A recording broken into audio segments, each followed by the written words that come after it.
BruCast is back, baby.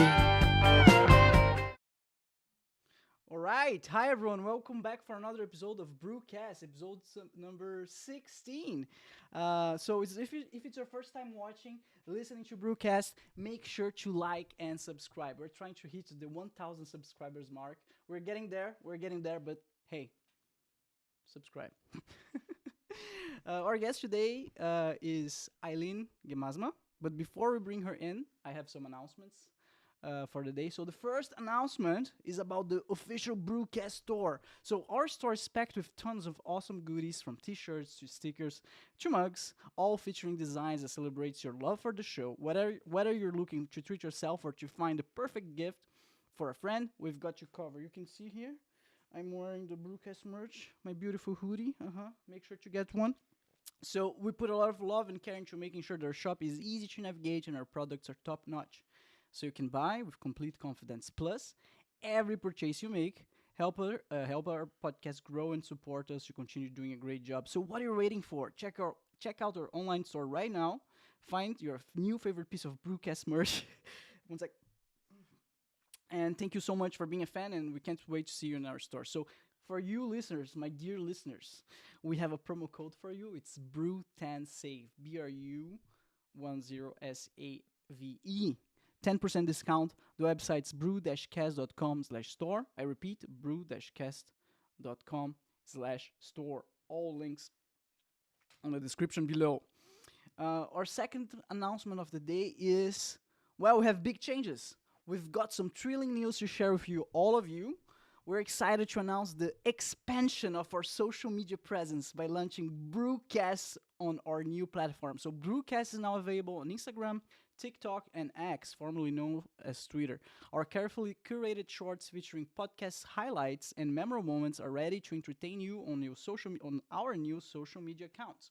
Whether you want a quick recap of our discussions or bite-sized portions of podcast goodness, follow us on Instagram, TikTok, and X for a fun and shareable experience. Find all the links in the description below. We can't wait to see you engage with our content on these new platforms. Subscribe to BruCast on Instagram, TikTok, and X. All links on the description below. So, thanks for listening, guys. Now, I closed my script. So yeah, let's bring our guest in. And there we go. Hi, Eileen. How are you doing? Hi, Bruno. I'm doing okay. Hello. Camera. Yeah, I don't know. This is nice. I had some food before, we start talking. So my some nice Flammenkuchen. Yes, obviously. I mean, it's typical German. Is it? I don't actually know. I wouldn't know. This is just half knowledge. I used to live in Strasbourg. It's like the city just between France and Germany. And everyone says, this is the city of Flammenkuchen. So maybe come from there. I don't know. I wouldn't know. And I'm German. That's saying something. But yeah, I don't know. What do you want to ask? What do I want to ask? Go ahead. Fire away. So how are you doing? First of all, thank you for being here. Oh yeah, of course. It's an honor to have you here. We'll talk about it for what 1-2 weeks now about doing this episode podcast. So thanks for coming by and being a guest on BruCast. Like, really. Yeah, no, I mean, I've never done this before, so this is like a new experience for me that I am a bit nervous about. Let's be honest. Who isn't? There's people watching, as you do. So I will not forget that this is there. Even though you said I will forget, I will not. It's just focus here. Okay. But yeah, no, I'm doing all right. Healthy. I have been sick a few weeks back. I don't know if it was corona. It was like I lost my taste, and yeah, I lost my taste last year as well because I had corona then too. So I think it was a side effect that now happens with me, that if I just get a cold, it just comes back like this. But yeah, I kept working, as you do, because Germans, we don't stop working. Never. No, because being sick is for the weak. But yeah, no. Other than that, yeah, no, it's all good. It's all G. It's Christmas time, so my birthday's coming up. When's your birthday? I didn't know that. 21st of December. So in a few weeks' time, I'm gonna be 27. Getting older. Nice. No, not that you're getting older. You were one of those who always get like the Christmas present with the birthday Yes. present, just one present. Yes. Oh, that sucks. I'm sorry for. Yeah, I think like when I was younger, it was like better because your parents they split when I was 3. So Okay. love you, mum, love you, dad. But it was always like after a while. So first it was Christmas, birthday, then Christmas, and then it started to merge together. And then slowly over time, I just decided like, okay, I will take money for my birthday. Yeah, and then for Christmas, just give me chocolate. That's perfectly acceptable. And yeah, I don't know, like. So you don't know if it was Corona? What, from last week? Yeah, you lost your taste and everything. Like, Yeah, I didn't know that. It's yeah. crazy. I tested. It was negative. Okay. Yeah, but yeah. So that was a horrible way of not knowing. The unknown was in the room. Just kind of floating around. And I didn't know, like, should I make the effort to go to the doctor? But I was like, but my test tested negative, so why should I go? Who cares? Keep going. So you do. Yeah, no. That's how I'm doing right now. I'm now in the stablest job I've ever been in. Can you put the mic a little bit closer to you? Closer? Yeah. Hello. Yeah, that's better. Much better. Yeah. So that's something that I notice about Germans, right? So whenever I have some symptom, whatever, and go to the doctor, like they don't take me serious at all. Like when you start feeling bad, it's like, oh, yesterday, like, go home, just go and die at home. Like, I'm not joking. Happened several times. You need to be like on the verge of death for them to take you seriously. You need to like stay at home for 1-2 weeks, and then like high fever, like stomach aches and pains, and then you go to the doctor, and then they will take care of you. Yeah. But not the other way around. Like they're like this here. I don't know. Like when I went for, I think also I was feeling a bit sick, nauseous and stuff. Yeah. I also went, and then she was like, yeah, like, what's the problem? And I just said, yeah, I'm feeling like this. Like, go home, rest up. And I'm just like, okay. And then she was like, okay, I will prescribe you these pills to make you feel less sick. So nauseous and stuff like this. And I'm like, okay. So I literally drove to the apotheker, and I was like, oh, I'm going to throw up. I'm not going to throw up. No, just hold it in. And I had nothing. I didn't eat anyway. So I was empty. And then like, I think I was rolling around on my couch all day, just feeling like trash. And then I was like, actually, I kind of feel better. I will take this pill. All right. And then I'm about to reach for it, and I'm like, okay, now's the time. So I run. There is nothing to throw up. So I'm just like, okay. And then I feel magically better, and I'm like, now I can eat. What did you take? No, nothing. Nothing? I took nothing.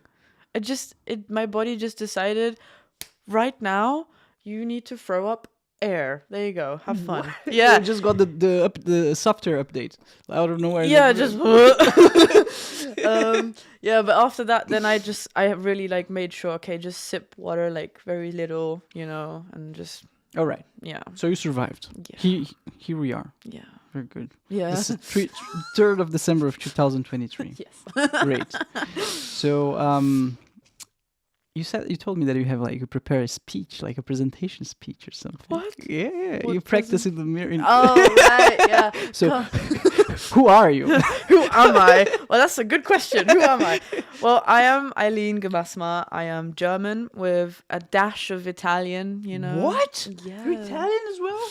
Well, a quarter. A quarter. That's Yes. crazy. It's a little bit of spice in my life, All right. And yeah, I was born and raised in Germany. And then, my parents decided to split, like I said, at the age of 3. And yeah, we just kind of, like, me and my mum, we were basically together for the majority of me growing up. It was always back and forth with me and my dad. Love you though. So Cheers. cheers, yeah.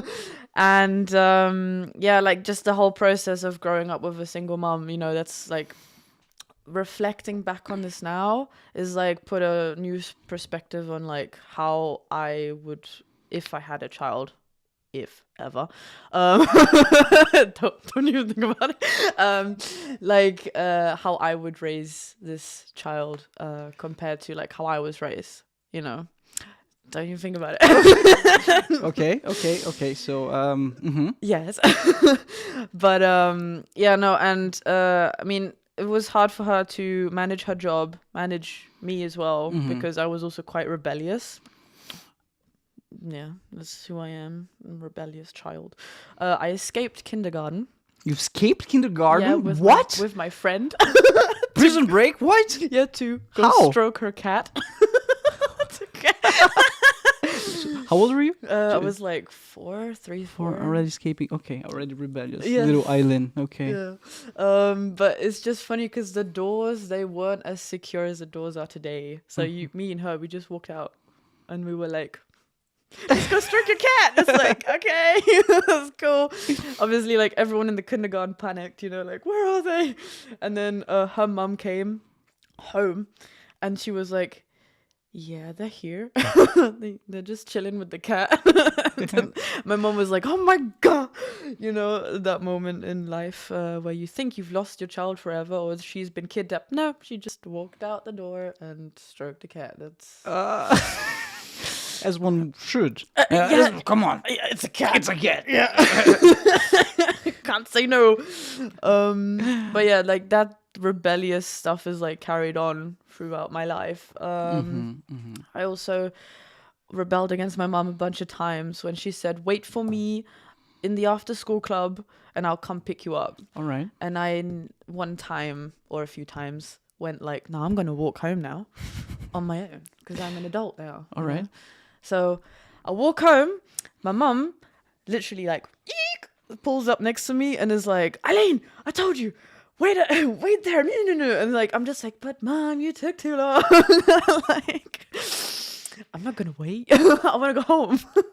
So yeah. I'm surprised you never got kidnapped. No, I'm surprised too, to be honest. I mean, like kids today, like what I see is like they just like frolic around, but in safety. Yeah. Right? And I, growing up, was like, go be left to your own devices, you know? So, yeah, safety wasn't much of a concern in the early 2000s, so to speak. But yeah, like, I don't know. You know what I did once? You're talking about like escaping from your mom, right? Well, as a kid, I was a prankster. I was like, I'm gonna prank everybody. I was like the clown of the class and everything. So I always liked to prank people. One day I was like, okay, now I'm gonna prank my mom. I'm gonna hide in the closet as much as I can for days. I'm gonna like take cookies and stuff, and she's gonna get so worried. It's gonna be so much fun. Nobody will know what I am. I don't know how old I was. I don't know, 8, 9, something like that. So I just did that. Like I prepared, like mentally prepared for days. Like, okay, I had a list. Like I'm gonna bring cookies, water, like a bucket, something like that. Damn, okay. I got my flashlight and everything. It's like, okay, let's do it. And then I went there, and it was very fun for the first hour. And then I just started hearing like, where's Brood? I was like, and then I hear my grandmother like, where's Brood? I was like, okay, this is getting serious. Let's get serious. And then I just hear the neighbors like, we need to call the police. We need to call the police. I was like, oh fuck. I don't know what should I do, because if I go out now, like I'm gonna get so grounded. Like I need to stay here now. Forever. I'm trapped. I'm trapped here forever. And then I just hear like, okay, we just called the police. They're coming, and we're gonna search the whole flat. I was like, okay. I must come out. I just opened the. Hi guys, what's up? I fell asleep. I'm sorry. Did they believe you? No, Of course not. It's all the cookies and stuff. You are living in here. Yeah, Little shit. You little shit. Listen here, you little shit. So yeah. Damn. I also like to escape my parents. To half to death, but yes. So yeah, rebellious little Eileen. Yes, of course. Hi, Lily. Yeah, your cat is approaching me again. She gonna sit on me? Hey, what's good? But yeah, I don't know. I just did a lot of dumb shit. Like those like these pyramids made of ropes on like playgrounds. Yeah. So I had the brilliant idea as a little child to climb to the top and jump down from the top. And I landed, thankfully, in the sand, but my legs absorbed the whole shock, and I couldn't feel my legs for like 5 minutes. And I was like, Mom, help me. She was like, what'd you do? I jumped down. Here we go again. It's like, you idiot. It's like, But yeah, I think I did some kind of damage, but because you're so young, you heal up quick. I don't know. Yeah. But it was like one of those moments I could have seriously hurt myself. Yeah. Death, I don't know.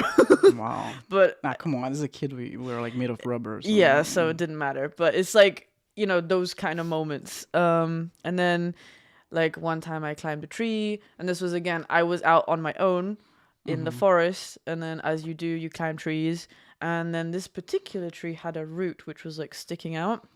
Okay. And I was like, climb. Oh no, stick, break. And then I fall on my back. So I'm already winded. So I'm like, and then I just looked to the right of me. And then this root was like right next to me. So if I landed a little bit more to the right, I could have been impaled like, damn. yes, I could have died. Near-death experience moment. Yes. At least you got some XP though. Yeah, exactly. Some sweet XP from that. Near death moment. Achievement unlocked. Crazy. I remember falling. This was when we were in one of the cities, Münster.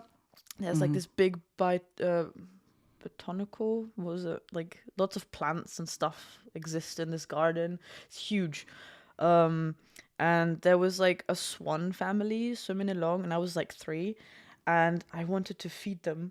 And no, obviously now we know, don't feed bread to ducks. And why not? Because they get yeah, exactly. and they die. Yeah. But this was like early 2000s, so it doesn't matter then. Why, they're all dead now? Probably.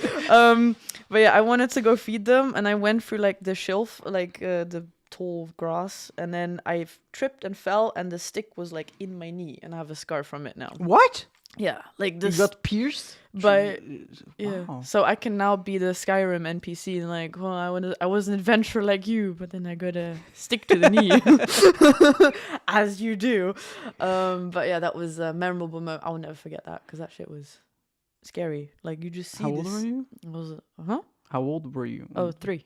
Oh, 3. Yeah, I remember You that. still remember that? Yeah. Sure? Yeah. It's yeah. not like a fabricated memory? No. That one was real. Like, I have the scar to prove it, but yeah. Okay. Like, look at this battle scar. Man, how many scars do you have? Probably not that many, because I do heal up pretty good. The majority of like scars is like from like chicken pox or something. Chicken pox? Yeah. What is that? It's I a condition, right? Yeah, like for kids. Like, For kids. Okay. yeah, so you get like literally like these really itchy, horrible things everywhere. Oh, got it. Yeah. I know what you mean. Yeah. And I mean, it's good if your child gets it early, because So you can pass on to other people. yeah.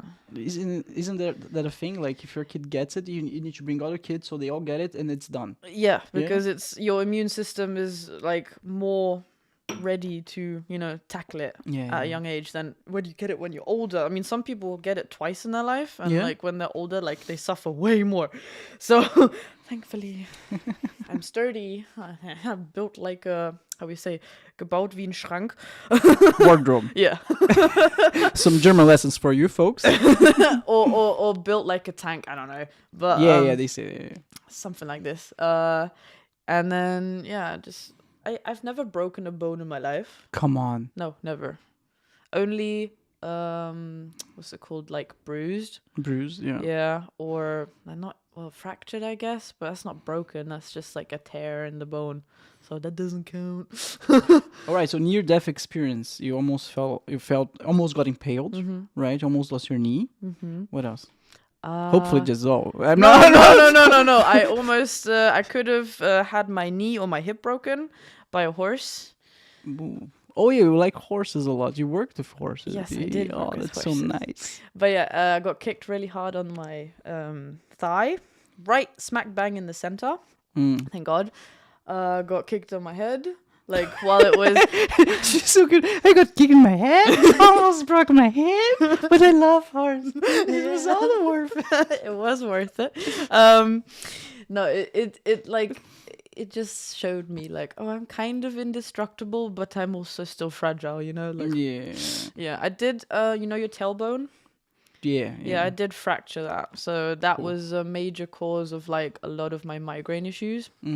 I mean, I got that fixed now. Thanks, Bastian. You know who you are. Thanks, Bastian. And yeah, like I don't know. I've always had a liking to animals in general. Yeah. Because when I was also younger, like we had a lot of birds that would be on this pipe in the spring. Yeah. They would all sit on top and they would be like, "Okay, I'm gonna fly now. I'm gonna leave the nest, mum." And one of them flew down and then straight into my room because we lived in like this cellar flat. Okay. And my wardrobe was open and it went straight into my wardrobe, and I was like, Mum, there's a bird in my wardrobe, and she was like, no. I'm like, yeah, check. And then we're both like really carefully like checking, and then we just hear the you know, like trying to get out, you know, and then suddenly this thing just whoosh, and then against the window, and I'm like, oh no, Mom, can I hold it? She's like, yeah. The dead bird? No, he's alive. Oh, he's alive. It just got a bit stunned, you know. Oh, okay. Right. And then I just held it, and it was just sitting there like, and then suddenly it just went bye. And I'm like, oh my God. Hello, kitten. You know, I probably already told that in the podcast like several times. Once I almost died. I almost got run over by hippos. Yeah. Oh, I think you told me. I told you about the story. Yeah. Gee, I mean, they look so cute. Yeah, so innocent. From a distance. Yeah, guys. If you're listening, if you ever encounter like wild hippos, leave them be. You know, don't approach. It's not fun. Yeah. So yeah. They may be fat, but they're fast. They're fast. They're super fat and fast. Did you see this hippo that swallowed like a whole baby? And probably not. I don't know what happened. But then he spat out, and the baby was, because I don't know, he didn't like the baby. He's like, the baby's fine, survived. That's quite a story, right, Bruh? It's like the boy who lived. Yeah, the boy who lived. Hippo edition. Hippo edition. Yeah, exactly. It's not some dramatic lion story. Hippo. Yeah, but yeah. But yeah, so those are mainly all the injuries I've like sustained. I think the most reoccurring injury I've had in my life was definitely my ankle. Like, you know, you fractured. Yeah, you fall over. Oh, okay. Yeah, like you twist your ankle. Yeah, but that happens. Like. Yeah, it's just, it was annoying because I think I did it so many times at one point. It's always the same leg, the left leg, that it was so swollen. And I'm just like, I should get crutches. So I got crutches. What? And then my hands started hurting. And I was like, fuck crutches. And I just kept walking. So I walked it off, and then, but I was limping like a lot. I was like, I'm fine, I'm perfectly fine. This was in boarding school.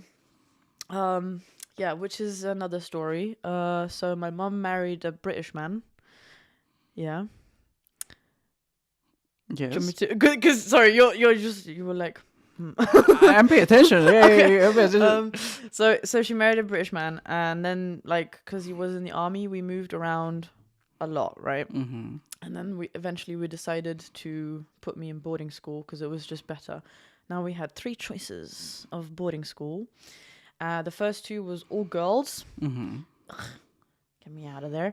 Whoa, what? What's wrong? No, it was just so like it was boring, and like they were so okay. Like the first one was very academic, and they had like these lilac skirts. Like really weird color combination, like navy blue blazers and then like lilac skirts. You mean they were very strict? That's what you mean. And Yeah, as a rebellious child, that's not a good place. And I didn't like skirts. Still don't like skirts. But yeah, I can't have. Okay, I sorry. can't. Yeah. Go ahead. And the second one was a very like also Christian school, right? And the dorm that I would be sharing with other girls would be 25 bunk beds. Come on. In a room.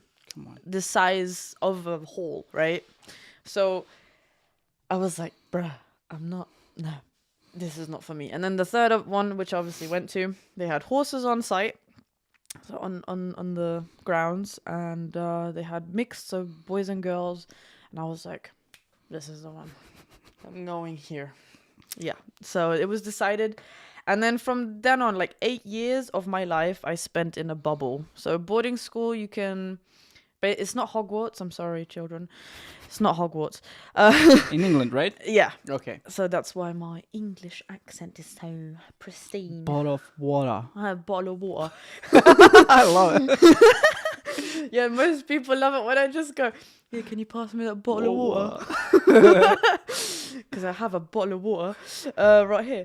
But yeah, so 8 years spending your life in a bubble. You literally don't realize how much you miss until you are outside. Did you have internet? Yeah, we had internet, Yeah, but yeah. it was like restricted, so you couldn't access a lot of things. YouTube was also blocked for a very long time. Why?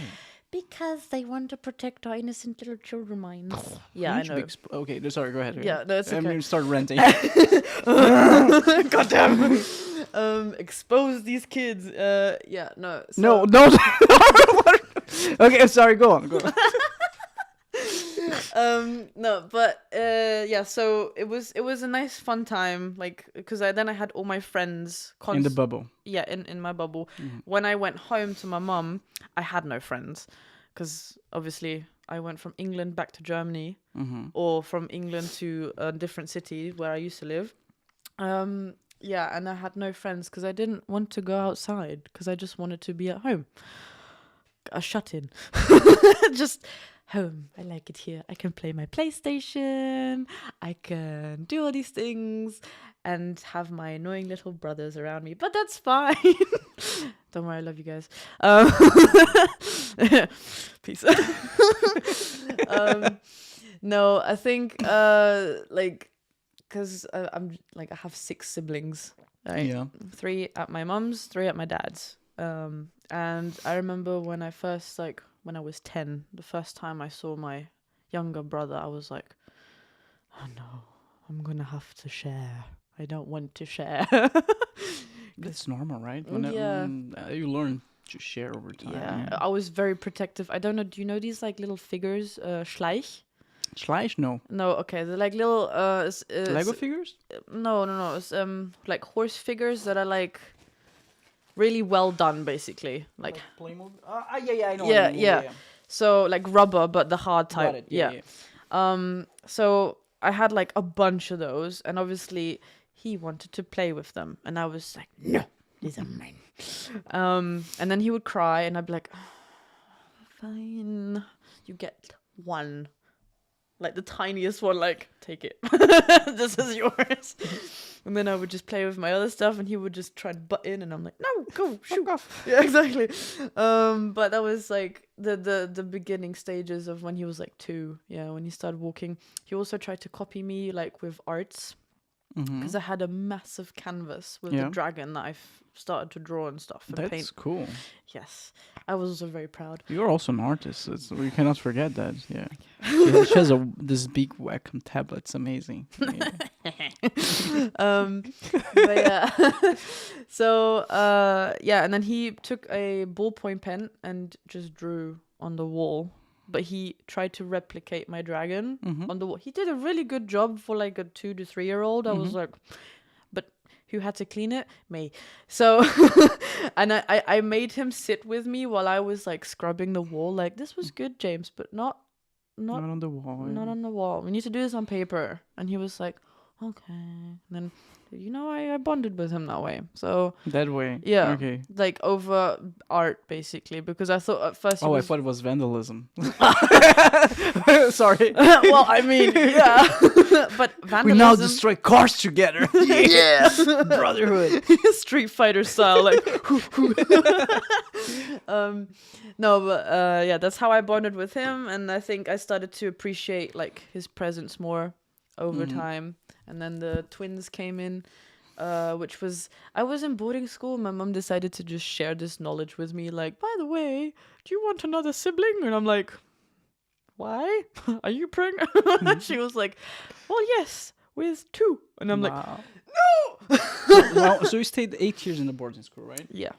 So rebellious child, England, boarding school. So inside of this bubble. So did you end up liking boarding school at all? Because you were saying like it was not Hogwarts basically. So what was it like? You had no internet access, so no YouTube, no BruCast. There was no BruCast at the time. No BruCast didn't exist. No. How was this experience like? Because I watch like TV shows sometimes like about boarding schools. I think I watched this the Queen's Gambit, right? It's like it supposedly like the whole show happened a long time ago, but it was in a boarding school and it's like kind of mini prison basically. Okay, well, prison is a strong word that you use for this. Okay. But it really makes you become very independent. So that at least it's done that for me. Because I remember the first 2 weeks I was crying. I was like, I want to go home. Yeah. And then my mom was like, Eileen, you either suck it up or you're gonna leave. And I was like, oh, but I want the horses. Did they have horses in the boarding school? Yeah, that's what I said. They had it on the ground. Hell yeah. So Underground horses, what? no, like they on the ground. On like the ground. The ground. Yeah, got it. The emo horses were like underground. Yeah, I'm gonna. But yeah, dark topic. No, yeah. So I was obviously like, no, I want to stay because of the horses, Yeah. And then she was like, okay, so then grow up. And I was like, okay. So from the age of 11, I had to be independent, and I'm not kidding you. You know Heathrow Airport? Have you ever been there? Heathrow. I'm sorry. Heathrow Airport. No, never. Okay, No. right. It's the biggest airport, right, for an 11-year-old child to be alone in. The taxi driver was supposed to take me to the check-in desk, but he just kind of went, "Here you go. Here's your bag. Bye." And he just left dropped me. in there. Yeah, he just dropped me off at the taxi drop-off. But I mean, as a taxi driver, what else should No, you do? but the army like instructed him to take me. That was the instructions. Okay. So I walked into this humongous airport, just like hyperventilating. I'm like, no, be tough, don't cry. And then I get to the information desk, and I'm like, hello. She was like, oh my god, where's your parents? I'm like, I'm alone. I need to go to. Gets the like the passport like, and stuff, everything. Like, here you go. She was like, oh my god. So they took me to the everything. Like literally, they were like, oh my god, child, come here. And then that was my first time flying alone. And everything like That's that. traumatizing. Come on. It was traumatizing. That's why I was so afraid all the time of flying as well. I think when I was 6, and this was my first time flying ever, I had such fun. I was not scared of anything, right? But then that moment in time, that terrified me. Yeah, but then as you do these trips more often, you fly from Germany to England more often, and then you kind of just go, you know what, it's okay. I'm just a little bit nervous flying, but I'm fine, Like the whole airport shit, I mean, if nothing weird happens, it's a fun experience, I would say. No. The funniest experience was I was wearing like my beanie, and I was wearing a thick jacket, so you couldn't tell what gender I was. And the security guard like came up to me, was like, "Excuse me, sir," and I'm like, "Yes." and he was like, ma'am," like stutter. Can we just quickly check your bags? I'm like, yeah, sure, here you go, check. And I just because I was, kind of dressed like a hobo, hobo style. But yeah, it was just those moments. Also, Sushi Go or whatever it's called. Like you Sushi sit. go? Yeah, it's like you have these different colored plates. Okay. Oh, yeah, yeah, Yeah, yeah. you know what I mean? Yeah, yeah, yeah. Yeah, and then that was at Heathrow as well, so I would just sit there and I would just eat my sushi, get free miso soup refill. Heck yeah. Yeah, you know.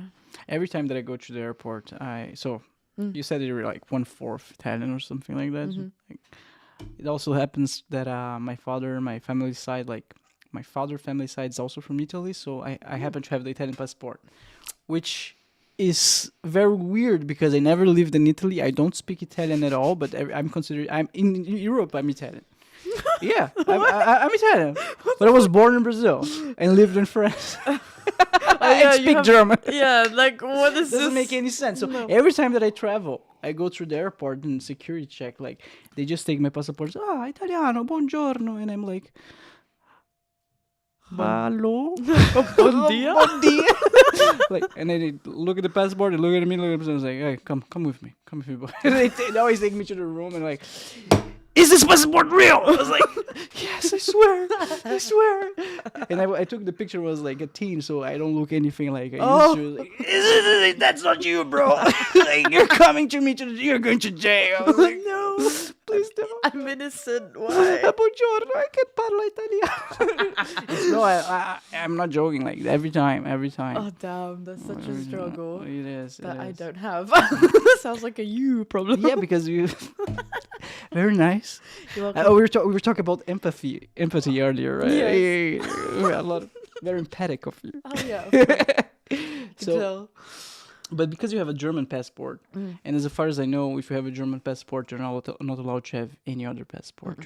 You are required to give up any other nationality, and that was kind of a bummer for me because I was looking forward to get the German nationality. Right, I'm living here for so long. And they're like, yeah, you could, but then you should give up the Brazilian one and the Italian. I was like, why would I don't know? It's just too much work. No, I don't know. I'm indecisive. Indecisive, yeah. Indecisive, yeah. Well, I mean, it does make life easier, I guess. I mean, I don't know, like, because I've only had one nationality. But it's funny too. I come. Well, at least like when I go into the train or something, right? And sometimes I would test the train conductors and stuff on their English. So I would come at them with Test their English? Yeah, Why would you do that? Because it's fun to watch them struggle. So, like, Empathy. so I would just come like, hi, excuse me, I don't know where to, like, I had the ticket already, you know, I would just be like, yeah, where can I buy this ticket to go so-and-so place? And they'd be like, and then you must come to here, and then we can do this and that. And Okay, this is fun. yeah, it was so much fun. Like, I don't know. I don't know. I was just taking the piss, really, with strangers. And also, like, when, just in general, when I travel, it's like I try to look so distant from everyone. Like, I don't want people to talk to me. So I have my headphones in, you know, and you focus on your phone or whatever. And always, don't know why, but people just come up to me and go, hi, excuse me, I need assistance. And I'm like, do I look like I can be of assistance? Yeah, I'll give you assistance. But do I look like, but I still help them. So it's just, it always confused me. Like, do I still look this sociable, even though I look really like dark and gloomy? Like, You don't look dark and gloomy. not right now. Not right now. No. You came with a dog hat. Yeah. I mean, yeah. Cool. So, did I tell you? Oh no, the rat story. The rat story. No. No. So I was walking on the street where just listening to music, minding my own business, like dark and gloomy, etc. No one talks to me. Yeah. I also don't like it too much, but when they ask something, I help. So anyway, I was walking on the street, just listening to my tunes, and I just see an old lady running like in the distance. I was like, what's going on? I was like, she continued coming in my direction. Yeah, you. It was like 9, I think 8 a.m. in the morning, something like 9 a.m. Okay, she's coming towards me. That's when I die, you know. my Brazilian mind is I'm gonna get kidnapped or something. I just started walking more intensely, like going faster. But there was no escape, so she just come directly towards me. There was no one around.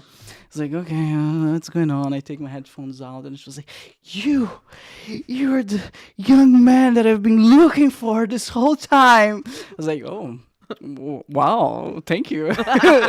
What's her name? Can I have your number? Yeah. And then she's like, no, not like this. I need your help. I need you to come home with me. I was like, what? Okay, kidnapping. I'm being kidnapped. Yeah, like, what's going on? Like, and she looked like quite older, like, you know. Anyway, she was like, no, there's nothing like that, Bruno. Like, anyway, so I have a situation at home. I work for this old lady. She's on the floor. She cannot move. And there's a rat loose in the apartment. Oh, a rat. Oh. A rat. Yeah. I was like, yeah, okay, good luck. You know, what have anything to do with that? Yeah. And she was like, she started begging, and she's like, she was really distressed, you know. So I was like, okay, either I help her and have like good karma for the rest of the day, or I die. You know, like, what are the odds? Okay, let's try to help her. So Yeah. I was like, whatever, fuck it. And we started walking. We started getting into those dark alleyways. I was like, oh my god, this is getting weird. You know? And we started going up into her flat, and then she opened the door, and then turns out that was the case. There was an old lady on the floor, like, and a rat running around, and then I helped her basically. You saved them. I saved the day. Wow. She said I never forget you, Bruno. I was like, yeah, me neither. Now leave me alone. Please never ask me to do this again. The bruh. Yeah, so I understand you. Like, when you say like, no one, I don't want to talk with anyone, but when they ask, like, yeah. Yeah, because like that's the thing with like the whole, you know, I don't want to be open, but I can make an exception, I guess. So yeah, like having to be social. Sometimes. I mean, you're doing a good job, right? Yeah, but this is different. Like, this is just How is this different? This is just two people, you and me, right? Okay, and your cat. But like when it starts to become like a gathering and stuff, I always have a bit of trouble, like, because everyone's talking all at the same time. Everything's going on, so I'm like overwhelmed, and then I'm like, I don't know what to focus on. So then I just try to find like a quiet corner and just kind of observe people. So I have like a glass, and I'm like, okay. Like the meme. Yeah. They're like, they don't know what I know. Yeah, exactly. Like all this drama. I think this is a good plug for the ADHD stuff. Is this, if you're okay with that, is this anything related to ADHD? I mean, like what I've read is like just the fact that like you have all this shit going on in your head, or sometimes nothing at all. Like it really depends what the situation is. At least from my perspective. So if I'm thinking about something and then other influences come in, then obviously the distraction starts to happen. So like when I was practicing my intro for this podcast, I was like trying to focus, and then I was like, no, that's a crappy way to start. And then I would see something whilst driving by, and I'd be like, oh yeah, and then I would start talking about this. So it's like a constant battle with yourself trying to focus on anything. It's like when I clean my house, I have to stick to one room, because once I leave that area, I'm like, oh, I can still do this. Oh, that needs to be done. And then I start picking things up. And then I end up with a glass of water in my hand and a spray, like window cleaner. And I'm like, what was I doing? I don't remember. So I have to retrace all my steps, you know, and then just like, okay, now let's put the glass down. Let's put this down, sit on the couch. And I've lost. Like I've lost the battle of cleaning because I've sat down. So that is like the stop for me when I just go, okay, well, I can't. This is too much right now. I've started so many things all at once. It's too much. And then I just leave it for the next day. Or it's like when you have an appointment and you sit still, or you don't do anything else other than wait for an appointment to happen. So That's why I was a bit late to come today because I Because you're was sitting still. no, because I let myself get distracted. All right. So yeah, so I was like, I shouldn't have done that. That's why I'm late. I'm sorry. But yeah, also trying to stay on topic sometimes, which can also be a really big issue when I'm just talking with someone and suddenly like, or they are replying to me, and then I interrupt them with like, in that moment I must say it, like I will forget, or like in school when the teacher is like, "Does anyone know the answer?" and I know it, and then as soon as she picks someone else, it's gone. Like, and then she will pick me, and I'm like, I don't remember what was happening. So in boarding school, the main thing that was happening was me. I was sleeping in boarding school because Why? It's boring? yeah, it wasn't interesting enough. And But school in general is not. I mean, depending on the school that you go yeah, to, right? and like the teachers as well. They were like the arts, sports, anything that was like making me do physical shit or like drawing creatively. Drama class. One of my favorite classes because I could actually act out something and be like productive in that way. But anything that was like maths, English, and anything that was just like theory, like reading a lot and writing stuff a lot, I was just and there was one English teacher, he had this very monotone voice that was the same tone and pitch and But I don't see how this is anyhow linked to ADHD. Like I would also fall asleep in like with monotone voice teachers. I also, you know, what else? I forgot what was. implying something. No, but like I also didn't like math, you know. So how Yeah. is this linked to ADHD? well, it's just the focus. It's just the focus. Yeah, okay. like the focus aspect is like you have a little person living inside you and your brain, sorry, like just imagine it, right? Put it in your head. And then you have like a wire that's connected to a plug, right? And this little person, as soon as, let's say, the math teacher says 1 + 1 is 2, before he says the answer, this little person trips over the wire and unplugs my focus. And then Yeah, and goes away. I'm already like, unicorns. Like that's what my mind goes to. Or like, for instance, if I stare at someone for a longer period of time, that's why I'm always looking away. Is like, what would you look like bald? That's don't say it. Come on. That's what you're thinking this whole time. sometimes. Sometimes. Yeah, no, just random things like I this. look like Joe Rogan. I mean, Joe Rogan, he's cool, yeah. Yes, I just need the tats and the muscles. I gotta hit the gym more often, you know. Yeah, I do. But yeah, also like when I'm like on my phone and I see a text and I'm like, oh yeah, I'll reply to this. I've replied mentally, Yeah. but I didn't actually do it. And then I'm just like, oh, in shopping, I don't know. Shopping, Yeah, you know, like random You have the shit. unseen thing that just swipe to the right and gets the blue dot, and then you know that you need to enter. You know what I'm talking about? Oh, you mean Unread. Oh yeah. Yeah, just do that. Like whenever I don't know. I do that whenever I don't want to reply. I just do that, and so I know I need to reply later. Oh. Yeah, no. It's too much. Well, not too much. It's just that I click it, like I'll just click mark as read and the notification, because I hate it when the little notification Yeah, me too. makes me insane. So like I just get rid of it and I'm like, peace. And then I forget. So that's the thing. Like it's gone, out of sight, out of mind. Is it a little bit paradoxical that sports don't help?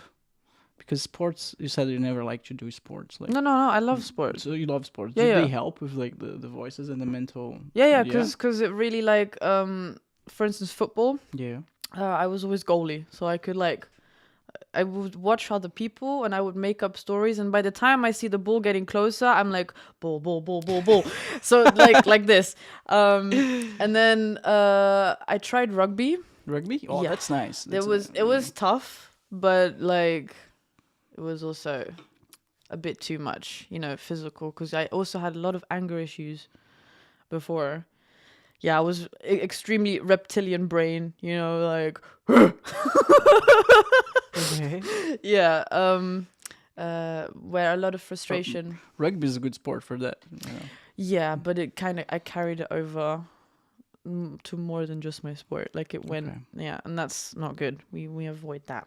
So yeah, I had to tone some stuff down. But the horses also really helped because, you know, like I'm busy with an animal, I'm watching what it's doing, body language, everything. Mhm. So that kept my attention and just my interest because I just like, I want to learn how to coexist with this being. When did you learn that you had ADHD? I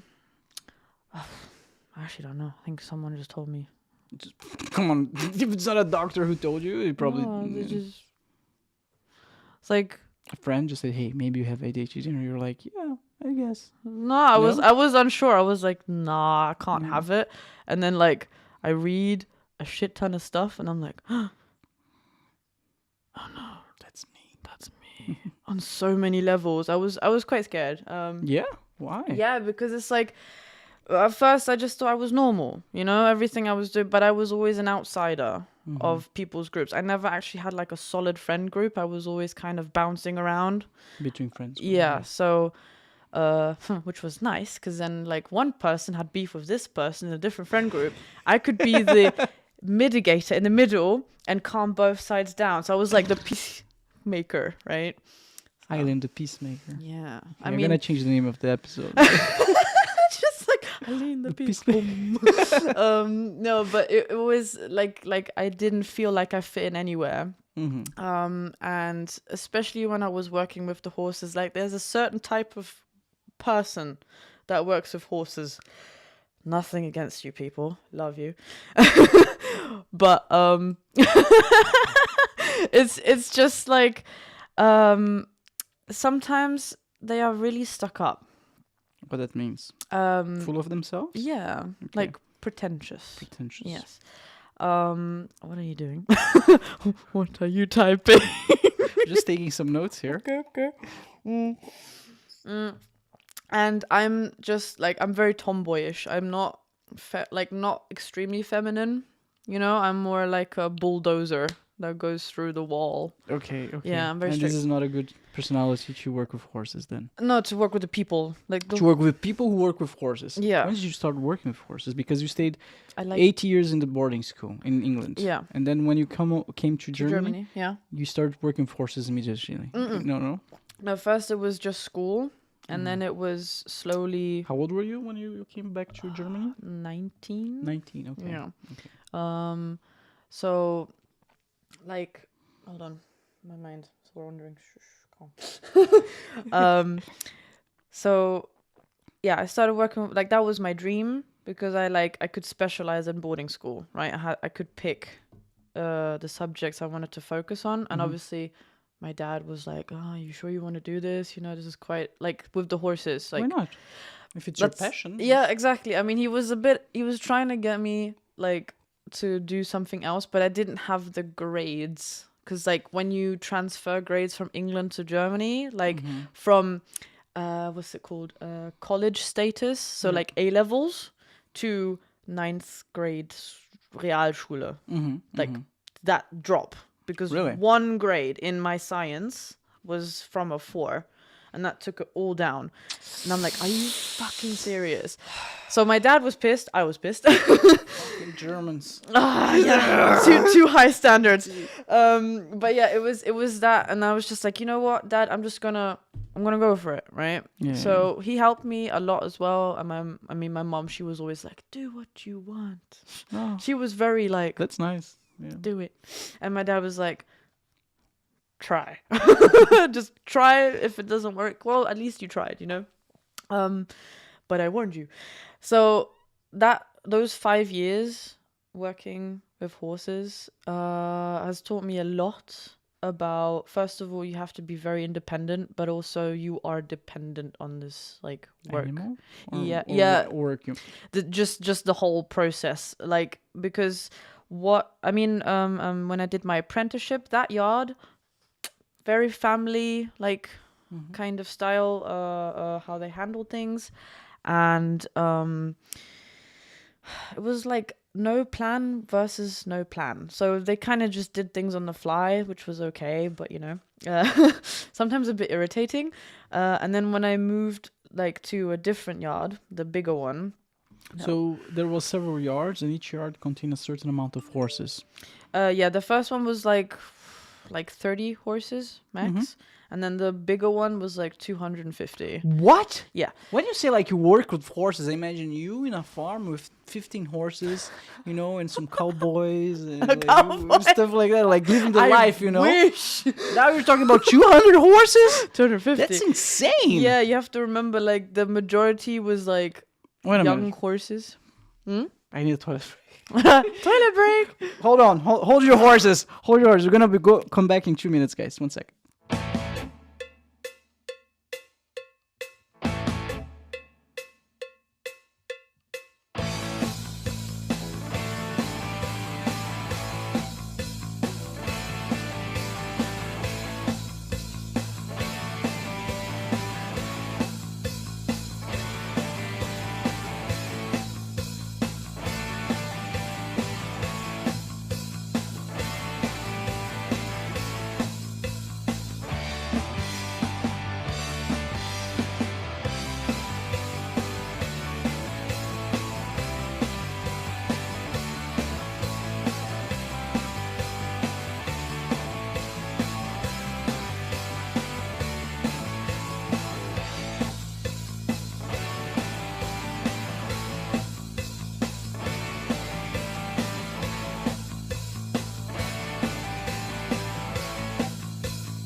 Boom, we're back. So we're talking about Horses. horses.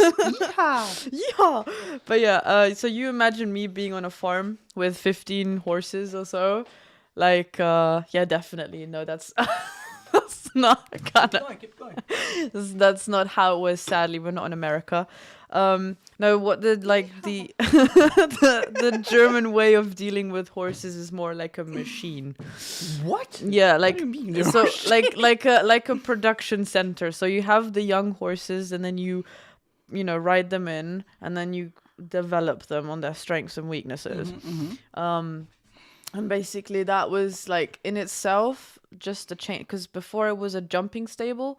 They're What is a jumping stable? jumping horses, so they're more relaxed, so to speak. They don't really care too much about like, oh, the legs need to be protected when they're in the truck or something, because it's like they'll live. So what different type of horses are there? Jumping horses? Yeah, jumping, dressage, western, then there's polo, there is like cattle horses and stuff. So That's it's like so interesting. there's, and trust me, like if you see a picture of a racehorse as well, Mhm. so if you see like a picture of the body types of the horse, you can see what profession they are in because the way they are built. By the body type. Yeah. That's crazy. Yeah, and you're obviously like working horses, so like draft horses, like Shire, Clydesdale, all those heavy breeds. Yeah, they're all big and bulky. And I assume they were genetically, how do you call it, mutated or well, yeah, like they do with genetic horses. Yeah, like bred to meet the standard of Got that it, profession. Got it. Yeah. Okay, so there's a lot of new breeds of horses, quote unquote, that are created by humans. Is that a thing? Yeah, like specifically bred to perform. So for a dressage horse, you want nice, like big hind leg muscles, especially like going over. So like it builds like a nice round shape at the back, and like it can carry itself, have a nice neck. And then like for jumping, you want kind of more lean, but also you still want that hind leg because it needs to push off in the ground. I mean, they all need good legs, I guess, because No, but what do you mean? no, but like the shape is different. And then like race horses, they have to just be like, they have to have big rib cages so that they can breathe better, faster and stuff like this. What about the Western horse? Western horse, they Take a gun? what? No, they are more, at least like for instance the cattle horses, they are like more short legs at the front and then also like quite bulky at the back because they have to be able to quickly cut the cattle.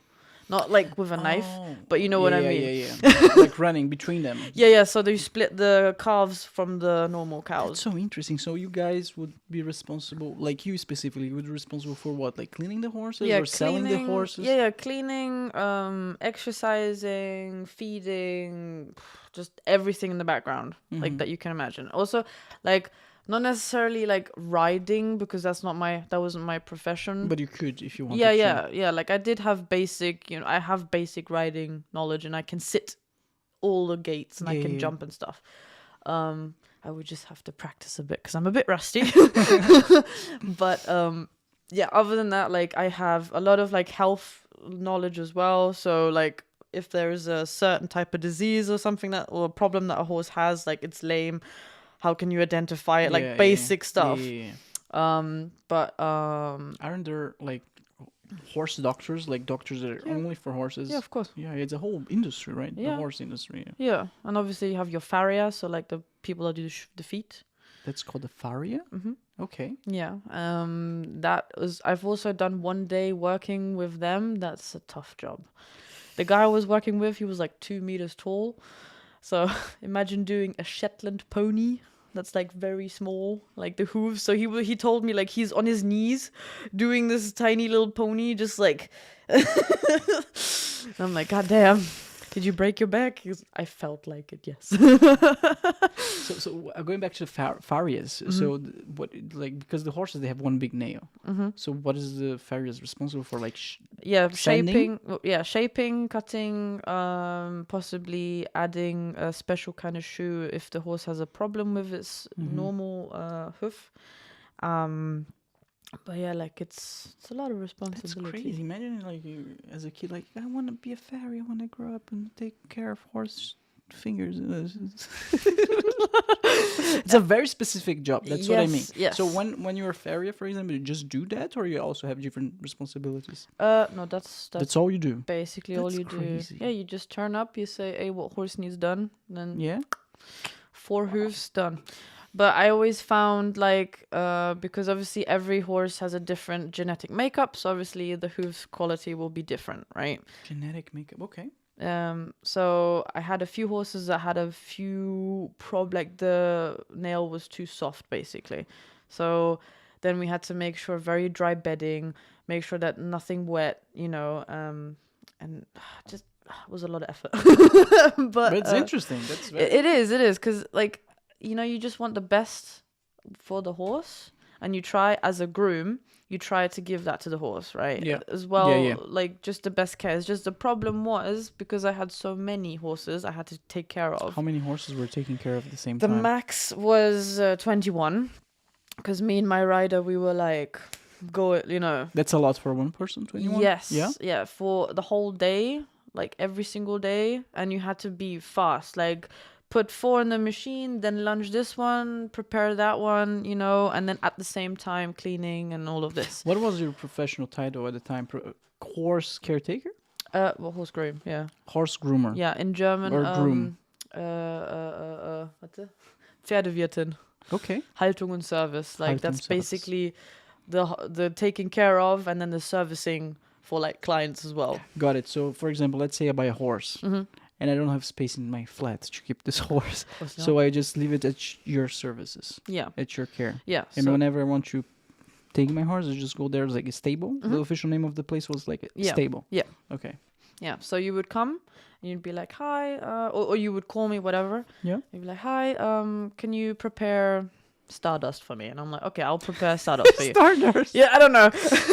And then I would, because it depends what level you are paying at. So you could, yeah, so there's different grades. So you have one that are like you're just paying for the box, but you're doing the mucking out, the feeding, everything else. What is mucking out? Taking the Cleaning. shit. Cleaning. yeah. The stable. Okay. Yes. So that's basically you're doing it yourself. You're just paying for the box. And if you want me to, I can put hay in front of the box for you to put in when you come. Those are all additional charges. Basically. So Yeah, if you okay. want like more, then you pay more. What's the deluxe charge? Oh, How much that this would cost? basically be like it's my horse. So I would clean it, brush it, exercise it for you, you know, do the whole shebang. But yeah, that would obviously cost significant. Let's say just the box.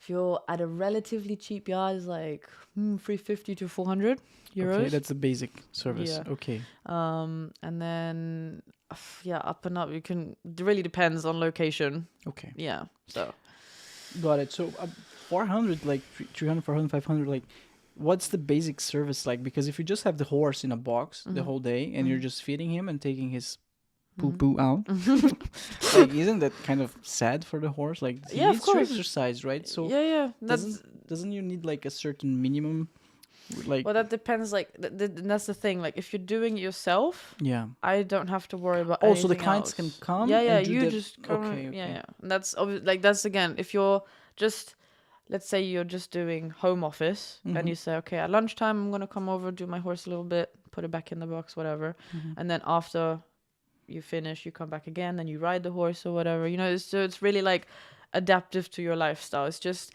I also agree, like, if you're gonna keep a horse, be prepared. It's a lot of work. I mean, it's worth it, I guess. If you got to the point, you reach the point where you're buying a horse, it's because you really like horses. Like it's not like a cat or a dog. It's like it's the fucking horse. Like, you know, Yeah. they really like horse. So I guess Yeah.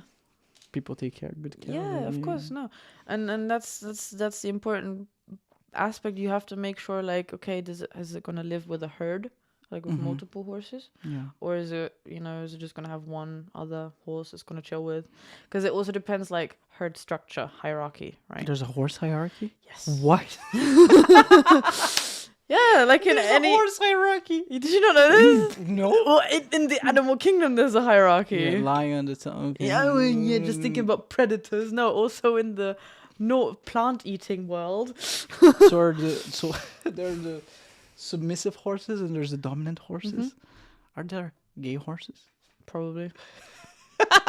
I think nature has its way. So what is the horse hierarchy? I never heard about it. So basically, you have like the lead stallion and the lead mare, right? And they are like Those are races of horses. Those are no. Those are just the hierarchy Oh, points. okay. I'm sorry. Go Yeah, on. and obviously, like, they are like the top dogs. They decide where things happen, what happens in the wild. Now, obviously, domesticated horses. So you have, let's say, a herd of just mares.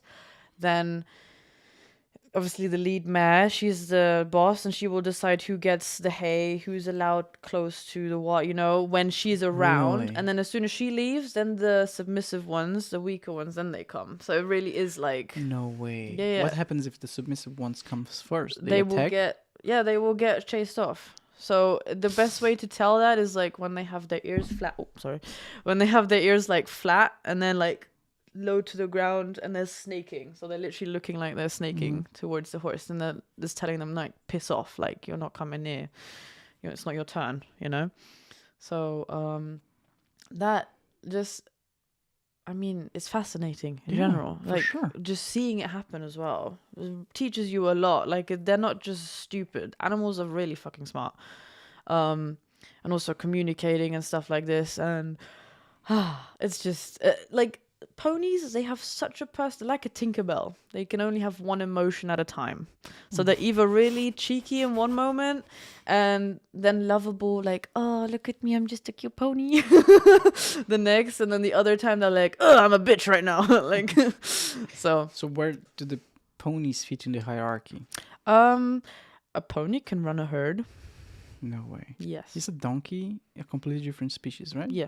Okay, but ponies are also a completely different species? No, they're just They are smaller. also horses. Yeah. Yeah. Interesting. But yeah, you can mix a donkey and a horse and you get a mule. Oh, okay. But the mules can't reproduce. No. No. Okay. Because the chromosomes and stuff don't match up. Got it. Man, Yeah. that's so interesting. I know, right? Yeah. Species, subspecies, what's going on? Biology. Talking about Tinkerbell and fairy dust, like, did you know that there's something called a fairy horse's fingers or horse feathers? Horse feathers. Have you heard about it? So when the horse, let me share the screen 1 second. Boop, boop, boop. There you go. Have you ever seen that before? So when the horses are born, as soon as they're born, they have those little weird fingers. Yeah. But they die. Like they grow out. Yeah. That's usually just with baby horses. Like, so creepy. I know. When I first saw this, I was also like, ew, what the fuck is this? But yeah, no, that's usually curable because Is it curable? Yeah. Oh, is this a disease? I No, thought they were no, all no. born with that. No, they are all born. It's just like you can get rid of it as Okay, it goes over time. Yeah. All right. So it's not something that will stay. But yeah. What was I saying before? Mules. Yeah, mules. Yeah, Mules. they're quite good because they're not as stubborn as a donkey and they're not as scared as a horse. You know, because horses are very reactive. Sorry, go ahead. Yeah. So you would use them for like carrying stuff and farm work and stuff. You can ride them too. That's not a problem. But yeah, go on. You. So you guys would take care of horses, mules, donkeys? Oh no, or just like, horses? On that bigger yard, yes, definitely just the dressage horses. Like that's sport specifically, and they are much finer. These people, yeah, like just dressage as a whole. They're very. I'm so amazing. Again, nothing against you people. Sounds like it.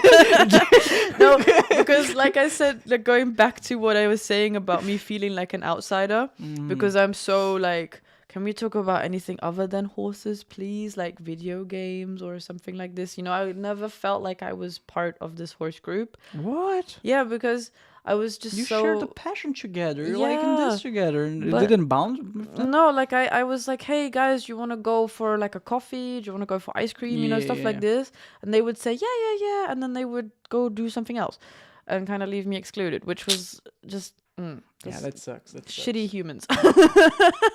Okay, so you have something. No, just the way like some people acted around me. I'm like, I'm no different to you guys. When did you left there? I left. Did you throw eggs at them before? No. I mean, I wish. No, I'm kidding. I left in like, hold on, let me think. Wait. So like 2018? 2018? No. Yeah, 2019 roughly. Like Did you have mid Corona basically. Mid-corona, okay, at the right time, basically. Kind of, yeah. Yeah. But yeah, I've been trying to leave that yard for a very long time because it was like the workload was just getting so much, and I think I was feeling like the burnout, you know, just overworked, no real breaks. Especially when I'm sick, you get evils, like you get people giving you the bombastic side eye, you know. So you had a certain amount of tasks that you had to perform per day, and you had your horse boss like would just say you need to do that.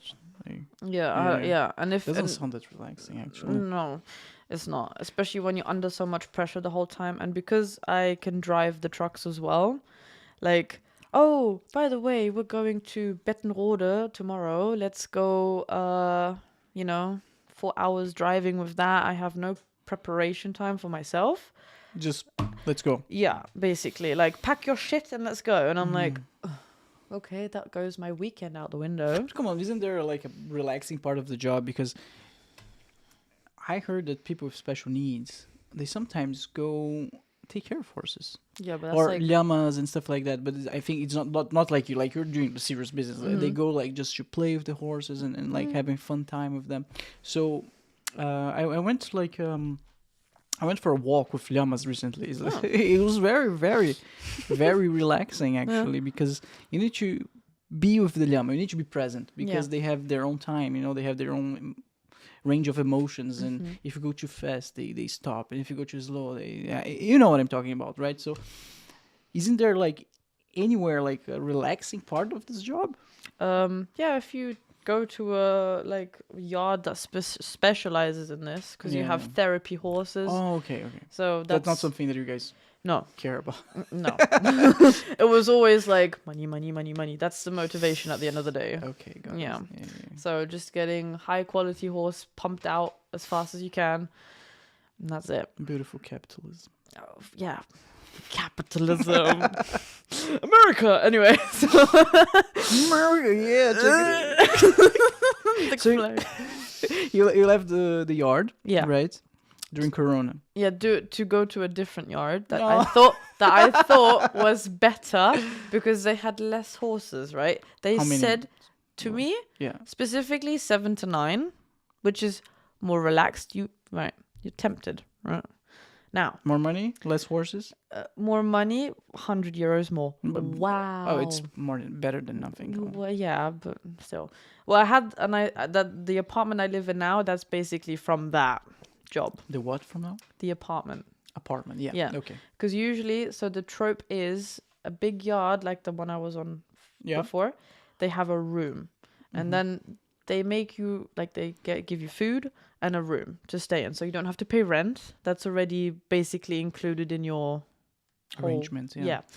And that's the thing. They make you reliant on this, so that when you want to leave, you're okay. Have fun on your own. They take your apartment out of you. They take your home. Yeah, basically you're stranded. Isn't that how slavery used to work? Yeah, but like it's like the way They give you a house, they give you food, they give you money. Like it's the same thing. Yeah. It's slavery basically. Yeah, but it's like the way, like when you say I want to leave, then you get this. Okay, well, if do you want to leave now or do you want to leave like in a few weeks so you have time to prepare? And it's like, well, preferably as soon as possible, but just finding everything in that time frame was difficult enough as it was, because I also had a dog. Yeah, Kuma. Yeah, my beautiful baby boy. And yeah, like most people don't want dogs in their like apartments, like to rent, because they can bark, they can damage stuff, hair, and I'm just like, okay. But thankfully, like, so the woman that worked, who's my neighbor, she worked for that yard that I transferred to before I left, like before I got fired from there. So she organized the whole thing, right? And then they paid the flat and everything, okay?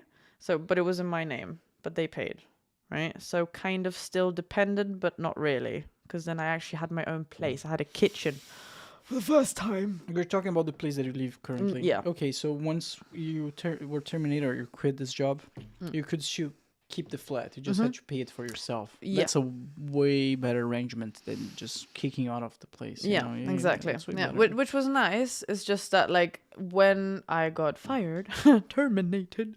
Oh, you got fired. Yeah, I got fired. What? Yeah, exactly. What did you Okay, do? that's the thing. I have no idea. Like They just one day called you in, like, Eileen. Yeah. Bye. Yeah. No, that's the thing. They were out on a competition, and then my neighbor, right, was like, Eileen, I need you to come to the office. And I'm like, okay, what did I do? And then she's like, here you go. Here's the letter. You're terminated. Why? Because they thought like my motivation wasn't there, bruh. So this is what I mean. 7 to 9 horses was arranged, the arrangement, and then suddenly the apprentice, like a few weeks after I started, gone. Then I had 30 horses to take care of. So can you understand why I was a little bit pissed? Yeah, and then how you cannot do the same amount? Like, okay, go on. I know what you mean. Yeah. So that's what really got me raged up. I was just like, are you fucking insane right now? Yeah. Like, okay, I will do the work, but don't expect me to be all all the time, right? all happy.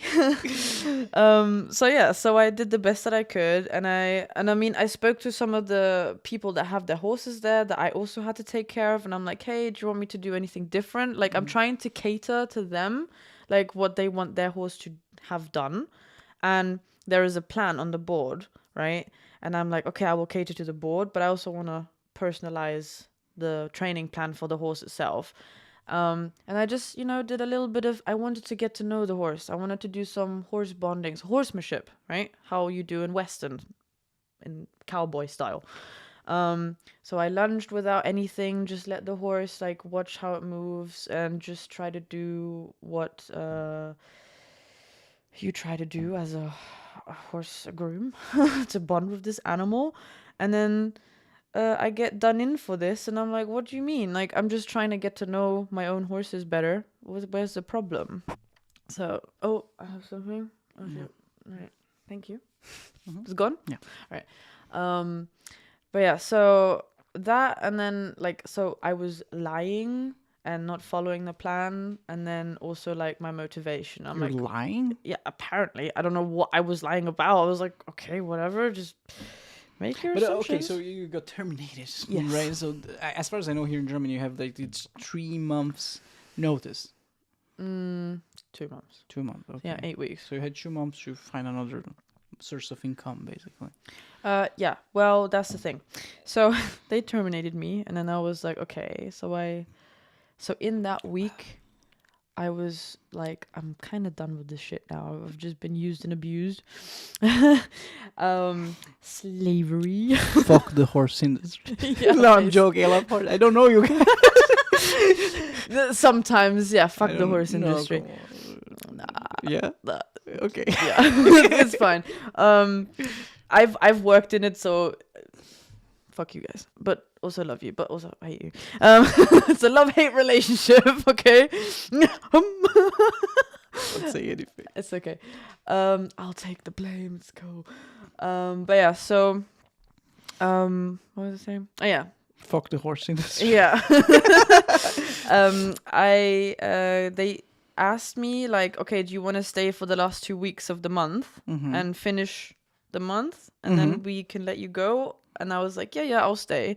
And literally the day after that, they text me and they go, hey, can you come to the competition tomorrow? And I'm just like, what do you mean? This wasn't talked about. This wasn't in notice. I need someone to look after my dog. And then I just said, fuck it. You didn't? I didn't. I literally came the next day, and I just said to them, like the rider that was riding there, I said, hey, if you see them, tell them I'm not coming back. So I didn't. All right. So yeah. So. All right. Cheers. That's the truth, Mom and Dad. Yeah, I basically. So you lied you lied then. You lied your mom and dad. Okay. Yeah, well, what did you tell them? I said that they kind of like what's it called? I don't even know. I can't even remember. It's just some like bending the truth. All right, bending the truth. But I left, and then that obviously Arbeitsamt. Right, they give you like a strike basically, so like they limit your money for those weeks that you don't follow the rules basically. And I'm like, okay, it's just 2 weeks, right? But thanks to my family, to friends, like literally anyone that could help me in that moment in time with money, like pitched in, and I was obviously internally grateful because I would have seriously just died. I had to give Kuma away to my mum. I mean, it was fine. For 2 weeks. Yeah. No, for 3 months. Okay. Because I couldn't afford Kuma. Like I had rent was 400 euros at the time. So that's Good old times. yeah. Good old times. Yeah. It's 450 now. So it's still what? yeah. Great bargain. I know. It's amazing. I know. It's so cheap there. I love it. Guys, for you who do not live in Germany, like rent is crazy here. Like it's not 450 anywhere. So congratulations, Eileen, for Thank you. being where you are. You know? But yeah, so that basically was a hard time for me because those 3 months, like I'm just writing job, CVs and stuff. Okay. And I'm sending out, and like you get enough rejection that you just go, anything will do, right? Yeah. You just go, fuck it. So then obviously one company in particular that I work for now, who's awesome, they were like, hey, do you want to come by? And I'm like, heck yeah, let's go. So 3 days apprenticeship, like just, see how it goes. And I was like, I love it. Keep me. I want to be here. So just for context, what type of industry you're working on right now? I deliver packages. You deliver packages. Yes. Okay. So that's what I do. So if you order something, I will deliver it. But yeah, so ever since I started there, I've been so welcomed by the whole like center that I work at, like I'm mainly surrounded by men, but they are so like, hey, you're tough as nails, woman. And I'm like, heck yeah. Or you have to be, because you're driving around, you're literally, the city is a nightmare. You have cyclists, like pedestrians. So how a buses. work day for you looks like now? Before you spent like 8-9 hours looking after horses. Oh, that was more than 8, 9. What? Yeah. How many hours? Like 13. Yeah. Okay. How many hours you work now? Now I work at least like 9.5 hours. And you drive most of the time. Yeah. So how a normal day for you would look like? Okay, so I get up at 6:30. I get dressed, take Kuma out, and then leave at 7. So all in this half an hour, I try to, or sometimes even 45 minutes, but I, condense everything down. I also eat breakfast in that time, so like a quick bowl of cereal. It's like, just gobble it down. Anyway, Yeah. so 7 o'clock I leave, and then I drive to work for 45 minutes, roughly, which most people go, wow, that's such a long time. But actually, I quite like this 45 minutes because it gives me time to wake up, mentally prepare for the day. Yeah. And then I arrive, and then it's like, okay, what does my tour look like? Do I have a lot? Do I have a little? And then now, since the new system, we can like sort in our scanner. How many packages you deliver per day? No, that's what you're sorting out? Yeah. Okay.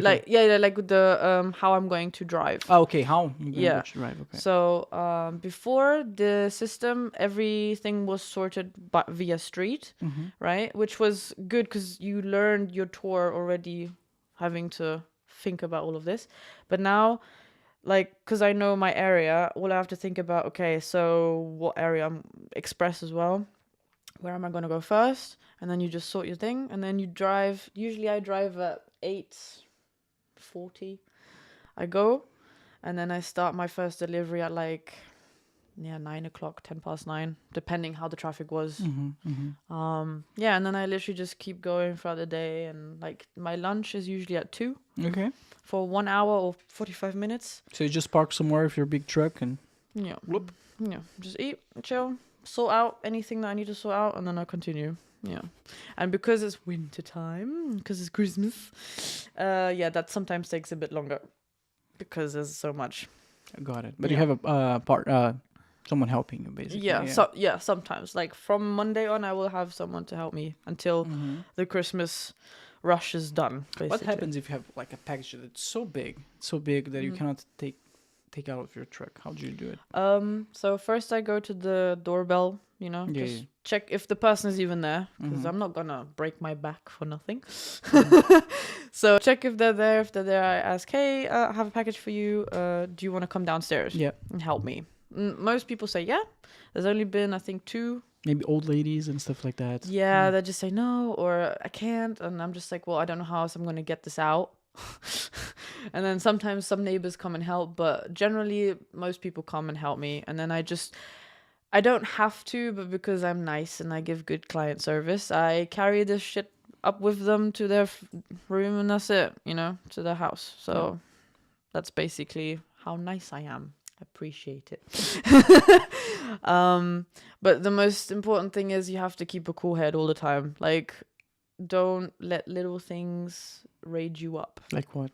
Let's say someone takes the right of way from you, or there's a cyclist who has to complain at you because you're parked in a certain way. I guess this will happen naturally, like the whole time. Yeah, right? all day. There's always someone. And I've had my first real complaint, proper official complaint, recently. And she was writing about how I was parked in such a way that I was inconveniencing everyone. I'm like, look, the problem you're having, I'm leaving now. So the problem is leaving. And she was like, yeah, but you can't. And I'm just like, this is my job.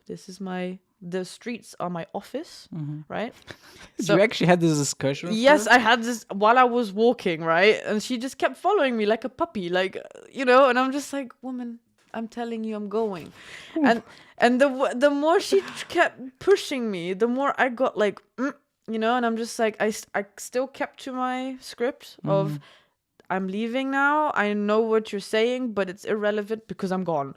So, and then when she sent that complaint, she put some real bullshit in there. So she took her time. She stopped whatever she was doing. She came from her flat all the way down, walked to the area that I was in because she could see me. Yeah. So she took her time and did all of that. But was there any follow-up that like she complained to the company itself afterwards? Yeah. No. Yeah, with pictures and everything. I know, right? Okay, but come on. Were you doing something wrong? No. Parked like inappropriate. I wasn't even. It's not called parking. It's halting. Halting. Okay. Yeah, there's a difference. When you have the blinkers on, that's halting. Yeah, that's halting. Because if I'm parked, I will be there for more than, like, 5 minutes or so. Yeah. Okay. I mean, okay. And did you got any shit from this complaint? No. Like they just whatever. They laughed at it. It's such a daily occurrence. It's like, okay, here we go, another Karen. So yeah, it's really not like something to be scared of. It's like, okay, make your complaint. Like, trust me, I'm in the right. I know my shit. I know what I'm doing. You don't. Oh, I'm sorry. So what kind of skills do you need to have in order to be a package delivery woman? Man. Like, so strong legs, right? Yes. A lot of zen and calmness. Yes. Good driving skills. And just take shit from no one. Take shit from no one. Yeah. Okay, something that you always were very good at. Yes. Very rebellious. From a young age. Exactly. So that's the most important thing. You need to just do your job. That's all I'm here for. So when I say please respect your delivery drivers, because please just respect them. Yeah, like don't unnecessarily come at them and be like, like, no, just we don't have time for your nonsense. Come on, I think you have some good laughs out of the names. You showed me some pictures of. Can you tell them about it, the audience, about some of the names? I mean. Wow. It's hard, right? Without being specific. Okay. Yeah, but there are some funny names that I'm just like, wow. They must have gotten bullied back in the day, But other than that, there are some really nice people, when you just get a little bit of money, like €2, it's just a gesture. Why, they even give you money? Yeah, some like especially elderly, they That's really nice. appreciate. Especially Christmas time, they order so much wine, but then they go, wait. Here's a wine? No, here's money. Okay. Money. Money. It's better than wine, I guess. I'm not a big wine fan, so. But yeah, no, it's a gesture that really makes me feel like I'm being appreciated. Like I don't care even if it's just 50 cents. Like it's a gesture. Yeah. Right. And I like seeing people happy that they receive their stuff, and that's really why I do this job, because like here you go, here's your stuff. Hope you enjoy. And sometimes you can. The package is obvious what it is. So I'm just like, here you go, here's your so-and-so. So you know what it is? Yeah, like Sometimes a it's air obvious, filter. right? Yeah, Yeah. you know the They have the drawing on the box. And, yeah. So I'm just like, here's your air filter, and they go, oh, I've been waiting so long for this, and I'm like, yeah, and here you go. It's like, that's nice. That's nice. yeah. So it's a fulfilling. It makes me feel very fulfilled. Well, know that you appreciate it because after it's covered internet shopping, I don't do anything else. Yeah. It feels like Christmas every day. I got home, a package. Oh, I love what it is. I know what it is. Yeah. I wonder what it is. Yeah, that's another thing. Some people go, did I order something? Yeah. Well, you must have, because otherwise I wouldn't be here. Maybe it's a bomb. It's a, the Unabomber. Yeah. Yeah. I don't know what to talk. Anyway, so are you happy in this job now? For how long have you been working there? For now, 2 years now. 2 years now. Yeah. Your plan is to Keep going. keep going. Yeah, and go up. in the hierarchy. Yeah. The horse hierarchy. Yes, the horse hierarchy. Yes. So what comes after delivery? Like so let's break down the delivery system hierarchy. So right now you're driving the truck. What comes after that? After that is then learning more tours. So then you become more like a lead driver. So you Lead driver, Yeah. So okay. you now manage The drivers. kind of, yeah. And Yeah. like where you put what like route. So if one route is overfilled, you move stuff to a different route. So you have to do a bit of dispatching.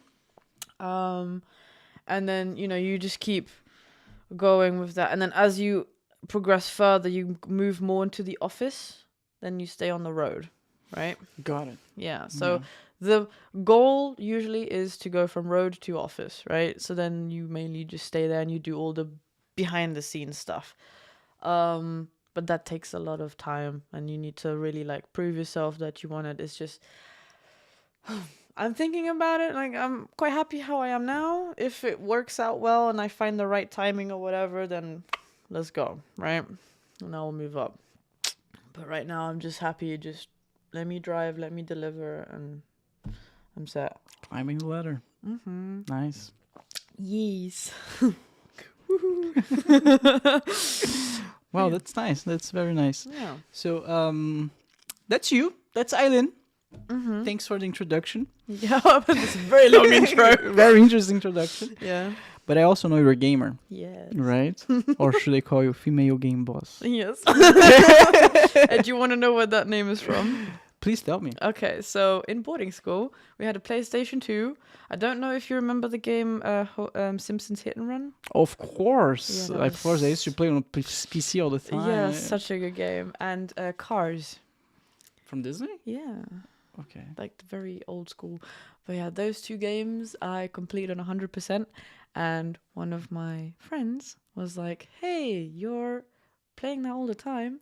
You're female. You like gaming and you're a boss doing it. And I'm like, ah. And then she was like, how about you call yourself female game boss? And ever since then, that name is stuck. So, since I was 11. 11. Yeah. Since 11, you're a female game boss. Yes. Okay. So if someone wants to add you on PSN or something, or Instagram, Yeah, Instagram. Yeah, so it's female game Game. boss. Yeah. boss. Yeah, that will also be linked in the show notes. Not for you, horse people. No.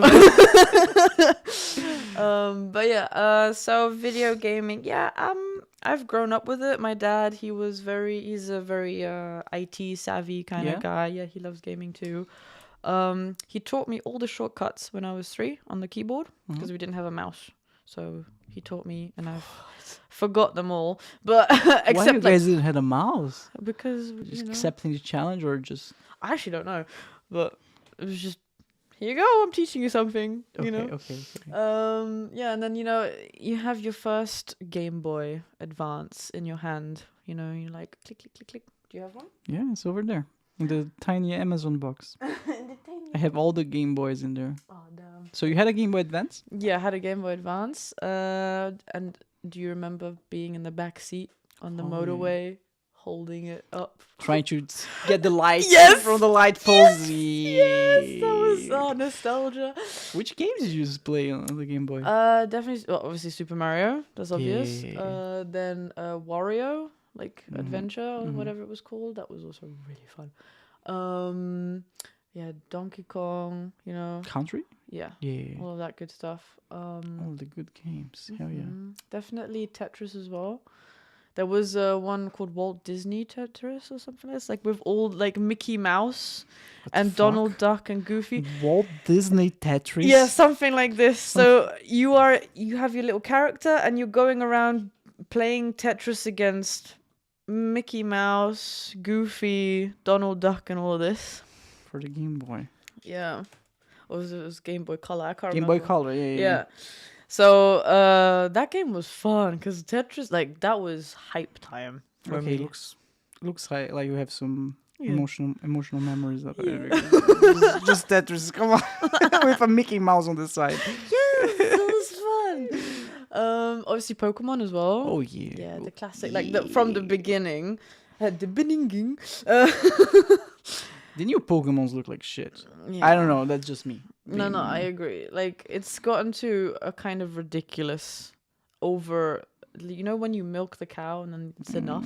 Yeah. You've over-milked the cow. Totally. So, yeah, I don't know. And they just kind of get...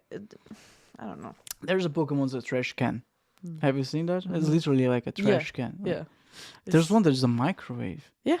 It's ridiculous. It's like, huh? Yeah. If I want a microwave, I just buy one. Yeah, maybe we're just too grown up for that. Because if you look at the Gen 1, like, there's a snake Pokemon. It's basically a pink snake. So Yeah. I think we just grew out of it. Yeah, You know? yeah. But definitely, like, Pokemon as well. Did you know the... sorry, go ahead. No, go. Do you know the theory that some Pokemons, they just had their names inverted? For Yeah, example, like Ekans, yeah. Snake, and there's Snake. Muck. Yeah. Oh, Muck. okay. What kind of name is that? Do you remember the Mew theory? That you had to go behind the truck and talk to an old man? And like, Yeah. Was it true? That's the thing. I don't actually know. Like, I didn't know at the time either. I just kind of played and didn't really catch all of them. No. You Interest. Catch them all, Eileen. I know. Do you remember Twitch Play Pokemon? You never heard about Twitch Plays Pokemon? No. It was the greatest thing ever. So one guy just set up this Twitch account where he fired up Pokemon. There was Pokemon, I think, Red or something like that, the first one. And he also put like some type of code that allowed the comments, the chat, to command like the game inputs. Oh, that. Yeah. That was amazing. Yeah. Like, they finished the game. It took like forever, but they did it. Yeah. So there you go. That shows dedication right there. And just after that, I think, I'm not sure if it was the same guy or whatever, they took a fish and they put a camera in like in the direction of the aquarium. The fish was just swimming around and the camera was tracking the direction that the fish was going, like up, down. How? That's insane. I don't have hand-eye coordination to do any of that. There's impressive people in the gaming community for sure.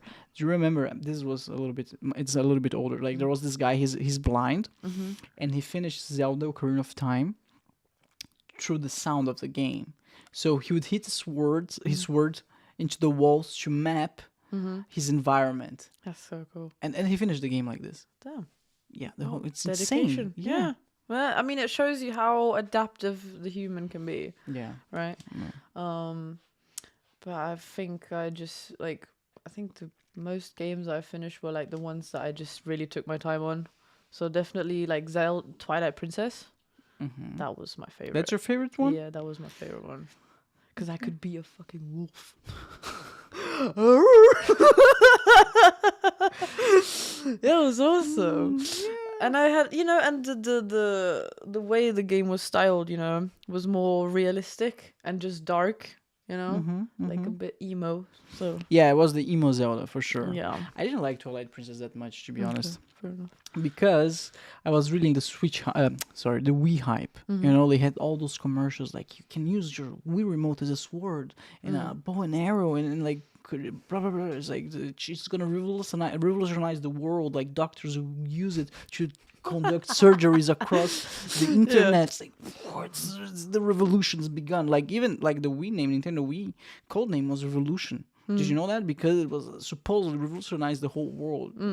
It was, as a kid, it was like, yeah, for sure, yeah. 2005 Bruno. Yeah, like, yeah. So all that I could think about and dream about, like, Zelda Twilight Princess. Because I was really Zelda fan, like, big Zelda fan. And then the game came out, like, it was a good game, right? I like, but you cannot use your Wii remote as a sword at all. You just know that you did any type of movement. Yeah, and it would just, yeah. What? Yeah, Skyward Sword though, that was good.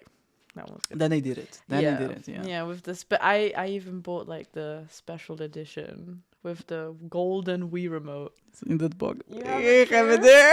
It's all in there. Oh my god! But yeah, like I had to have it, and I even borrowed like £10 from my friend at the time. I was like, please, I need this, and she was like, okay, just pay me back. And I'm like, yeah, don't worry. When I get my next allowance, you'll get your £10 back. But yeah, she was like, I bought it, and I'm like, oh my god, I have it. Skyward Sword is a great game. I think it's one of my favorites. So but it's a little bit more linear than the other ones, I think, but good. Yeah, and especially because you can be flying with the bird. Have you played Wind Waker? Yes, that was a long time ago though. Yeah, but I think from all of them, I think Wind Waker is one of my favorites. Like in the Ocarina of Time. The story as well. Like it was a solid. Yeah. Definitely a staple. What else? Nowadays they have Tears of the Kingdom. You also got the deluxe edition, right? Of Tears of the Kingdom. Yeah. I got the collector's edition. How it's going? Have you played? I haven't. I've just been so Come on, busy. Eileen! I know. I've played the what's it called? The one before. My brain is frazzled. The one before Breath of the Wild. Yeah, Breath of the Wild. I played that till no end, and then I think like the whole waiting for the new one, you know, the hype and everything. And then now I finally had it, and I'm like, okay, I have it. Yeah, that's it. Yeah, that's it. Yeah, I mean, I didn't finish because it's like the hype is gone, you know. Yeah, but it's a good game. I will end up playing it at some point. Like I just need the motivation to do so. But yeah, then do you remember the first Nintendo DS? Yeah. Like the bulky one? Yeah. Yeah, I wanted that one. You have it too. Why am I even asking? Go get it. But yeah, so I wanted that one, but then like my mom, she was like, no, you're not getting this one. And then the Nintendo DS like Lite came out, right? The sleek one. And I was like, there we go, the golden remote. Damn, nostalgia right there. Holy shit. Oh my so for those who are just listening, I just took my Game Boy collection out. Like, nostalgia. My hands are so much bigger now. I remember this being big when I was a child. Oh my god. The sound! Yes, the sound! Oh my god. Do you remember this one? That's the original Nintendo Game Boy. Damn, that was such a classic. Oh my god. You have the Alakazam sticker. Oh yeah. Okay. Damn. I don't know where's the original anyway. Yeah, but okay. The DS Lite was basically like my first Nintendo DS like handheld, and I was like really happy with it. And I was kind of bragging in school like, look at me, you guys have the old Nintendo DS, I have the new one, bitch. So that was cool. And then I think then I had, because in boarding school we had different types of consoles, so definitely like the PlayStation 3. Yeah. So first the PS2, then the PS3 for a very long time, and the Wii. And then when I went to my final boarding house, so the final stages, there was an Xbox 360. I was like, oh, nice Xbox. That's a good one. Yeah. And yeah, so I played that, and then one of the guys bought a PS4, right? And that was for that time. Latest technology, yeah, like GTA and everything, you know, playing all of that. And then I don't know, I had to have one, right? And before I left the school, I bought myself a PS4 with The Witcher 3, a white PS4. Before we go into that, yeah, just to close the Zelda topic, yes, did you see that they announced officially a Zelda movie? I did not see this. There you go. Now No. you know. Now I know. Nintendo officially announced, if I'm not mistaken, live action Oh god. Zelda movie. Oh god. So my bets are on Tom Holland. I think they're gonna cast Yeah. Tom Holland. Come on, he's the He looks the star like, boy at the moment. yeah. right? He looks like a little baby. Face. So development of a live action. So I'm on the Nintendo website right now, the official Nintendo website. Mm-hmm. Development of a live action film of The Legend of Zelda to start. Nintendo CEO Kyoto Minakumo, Japanese name, today announced that it will develop the live action film of The Legend of Zelda. The film will be produced by Shigeru Miyamoto, representative director and fellow of Nintendo, and Avi Arad, chairman of Arad Productions, who has produced many mega hit films. The film will be produced by Nintendo, blah, blah. So it's official. It's gonna happen. Damn, it's gonna happen. You hear it here, ladies and gents. You first heard here on BruCast. Of course, live, coming from the studio. But yeah, What do you think about it? Yes. Do you think they're gonna take the Breath of the Wild story? I mean, it's the most popular game so far, right? Yeah, and I mean, I'm gonna be honest. It's kind of a paradoxal story, like arc. So you have Breath of the Wild, right? The events happening there, and then you have the new one. And I mean, my brother, he was already. I basically spoiled it myself, but I don't care. I still love the game, so I'm gonna play it and enjoy it just as you know. Which one? The second one. Okay. So the new one, Tears of the Kingdom, and it's like the story. If you really think about it, like I don't know, I don't really want to spoiler. So spoiler warning. Or should I? Have you not played it? You can tell me. It's Yeah. okay. So, guys, spoiler warning for Tears of the Kingdom. Yeah. Go ahead. So Zelda turns into the Oh, dragon. okay. Yeah, sorry. I didn't know that. I was like, Okay. Okay, babe, go ahead. Yeah, so basically she's sent to the past, yeah? Yeah, and then because she wants to guard the sword, yeah, she has to stay as the dragon for eternity. And because in that time frame you have to think about it, right? She was also present in Breath of the Wild, right? Because it carried, it's from the past. Basically, it's kind of confusing as fuck because I don't know how that correlates to that. If you get what I mean? Zelda from Breath of the Wild. Yeah, but She's the original one. Yeah, She was born and she lived her normal Zelda life, and that's the same Zelda that shows up at the beginning of Tears of the Kingdom, and then she's sent to the past. Yeah, But she still exists normally from Breath of the Wild until. yeah, but that's what I mean. How can she? Do you understand if the timeline? There are is two right? Zeldas in the same timeline, basically. One as a dragon, and the other one is. As a human. Are they human those? Because I think they're not elves. No, Hylians. Yeah. But still, the fact remains like that. Just kind of like I tried to talk with my brother and with my sister about this because she's like she's like crazy with it because she deep dives into these things. And then I just bring this up to her and I'm like, but don't you think that's a bit paradoxal? Like, does that make sense? So there was a bit of a loophole here, but it's a game. It doesn't matter. It's fine as long as you have fun. Yeah. Playing, it doesn't matter. I love how I come out with the biggest spoiler right from the get go. And then it doesn't matter. But it's a good game. Like nonetheless, like the way they crafted not just those two, but like all the other Zeldas, right? And all the different timelines that come. I don't know if you ever seen the chart. It's kind of messy, but It is messy, yeah. Extremely messy.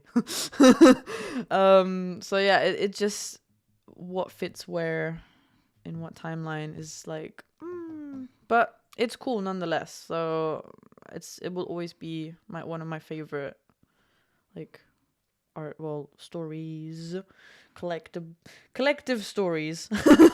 Majora's Mask is also very, very good. Good. I like that one as very, very depressing, but yes, in a good way. Yeah, now that you're old, like as a child, you don't really think about it, but when you get older, you're like, oh my god, holy shit. It's a good game. It was a masterpiece. Yeah. I mean. No, again, like solid story writing for each individual game that somehow they managed to put in a timeline timelines with the S at the end. Did you notice how much inspiration Zelda is taking, especially those two last ones they're taking from Hayao Miyazaki? Mm-hmm. Did you notice that? Mm-hmm. Like they all have the art style, the art style, like the recurring themes, like where they're flying.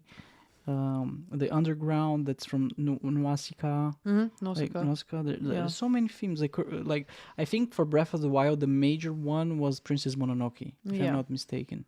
Yeah. Like, yeah. Because it's so like you open in the wilderness and you're like reliant on yourself, the curse and stuff as well, like with the around the castle.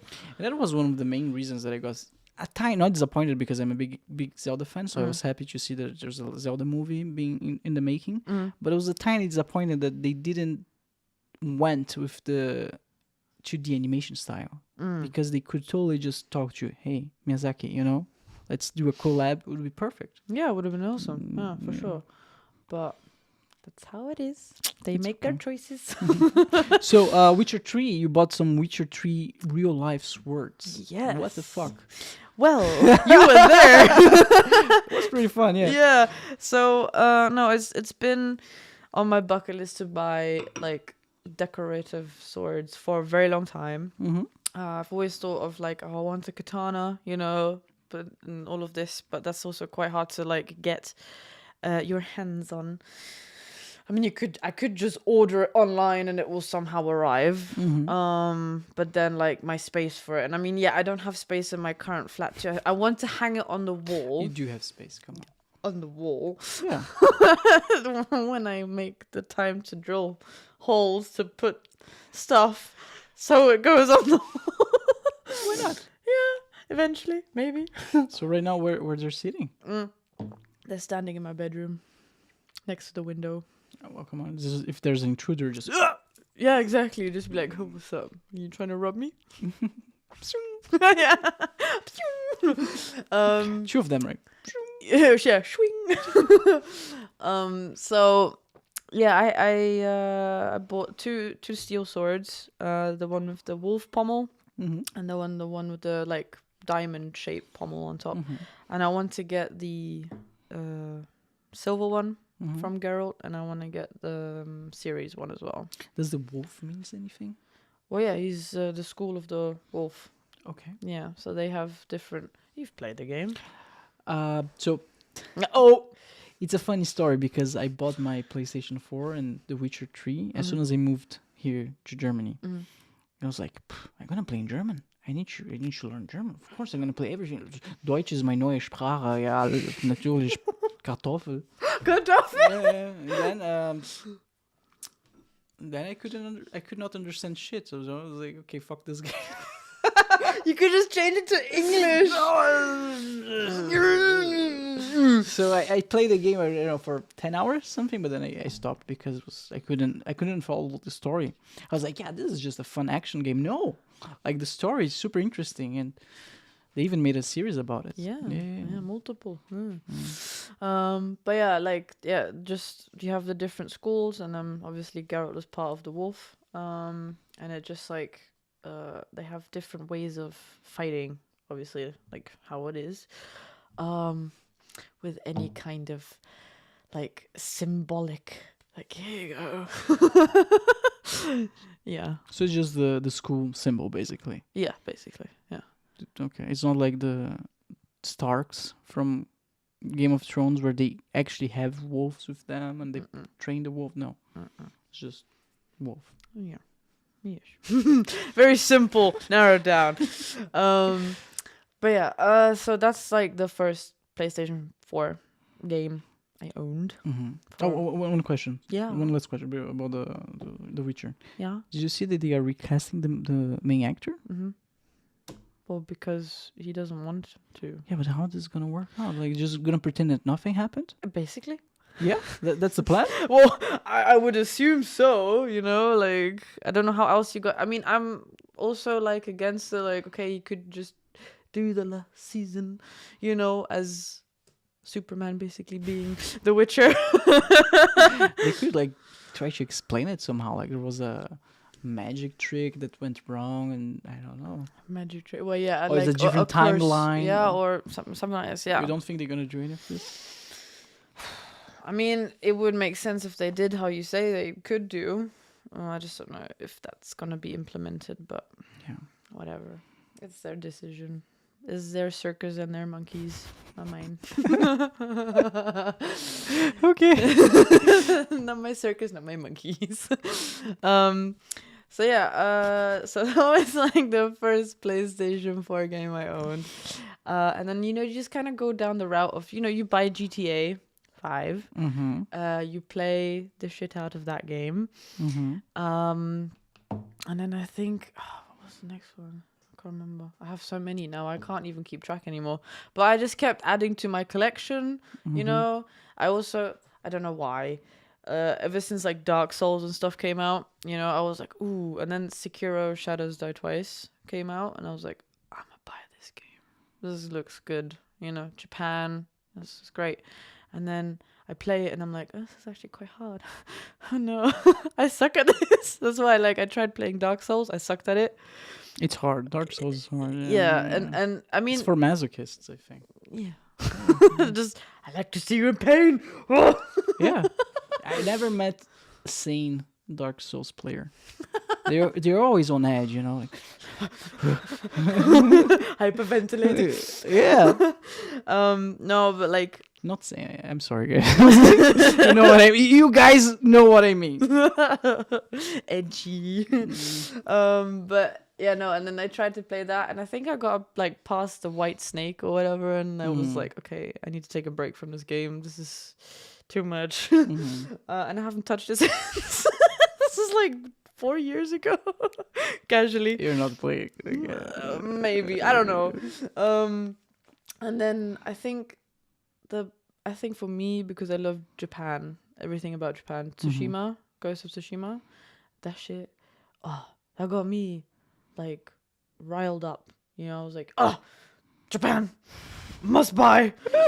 Really For those who do not know, could you give some context about Ghost of Tsushima? Okay, so it's basically you're a samurai who is supposed to take over the family name, basically, because I think your father dies in the war or something, and then the country gets taken over by the Attila the Hun. Yeah, the Mongols. Mongols. Yeah, no, I think so. Okay. Yeah, that take over an island in Japan, and then you basically have to the Huns. Yeah. Yeah, you have to defeat them to take back what's yours, which is that island. So you kill some Huns in the game. Yeah. So you kind of just roam around. It's so open world, and you can basically decide, I'm gonna go right in, right? I'm just gonna go deep water, and kill everyone. Or you can, like me, side quest. And the story as a whole, I really enjoyed it. Especially because I always have it Japanese language, and then obviously English subtitles, so proper anime style. And I would just sit there and just be really and the scenery as well. So you can make your own poems, right? You can You can make your own poems? What? Yeah, you can make your own haikus. There's little Really? there's little sections that you go to, and then you just kind of sit and meditate, and then it's you look at the sky, for instance, and then it says the wind, and then stuff like this, and you select out of the 3 options, each for 3 different topics, and then the poem will be put together, and then you get a different bandana for it. Yeah, that's cool. It's really cool. I just love the attention to detail. And you obviously get your horse, and you can name it. And then you can get different armor and stuff. There's some more some aesthetically things, and then obviously you level up, and you level up your gear as you go across the island to save it. Surprisingly, I haven't finished that because I don't want to finish it. I don't want to.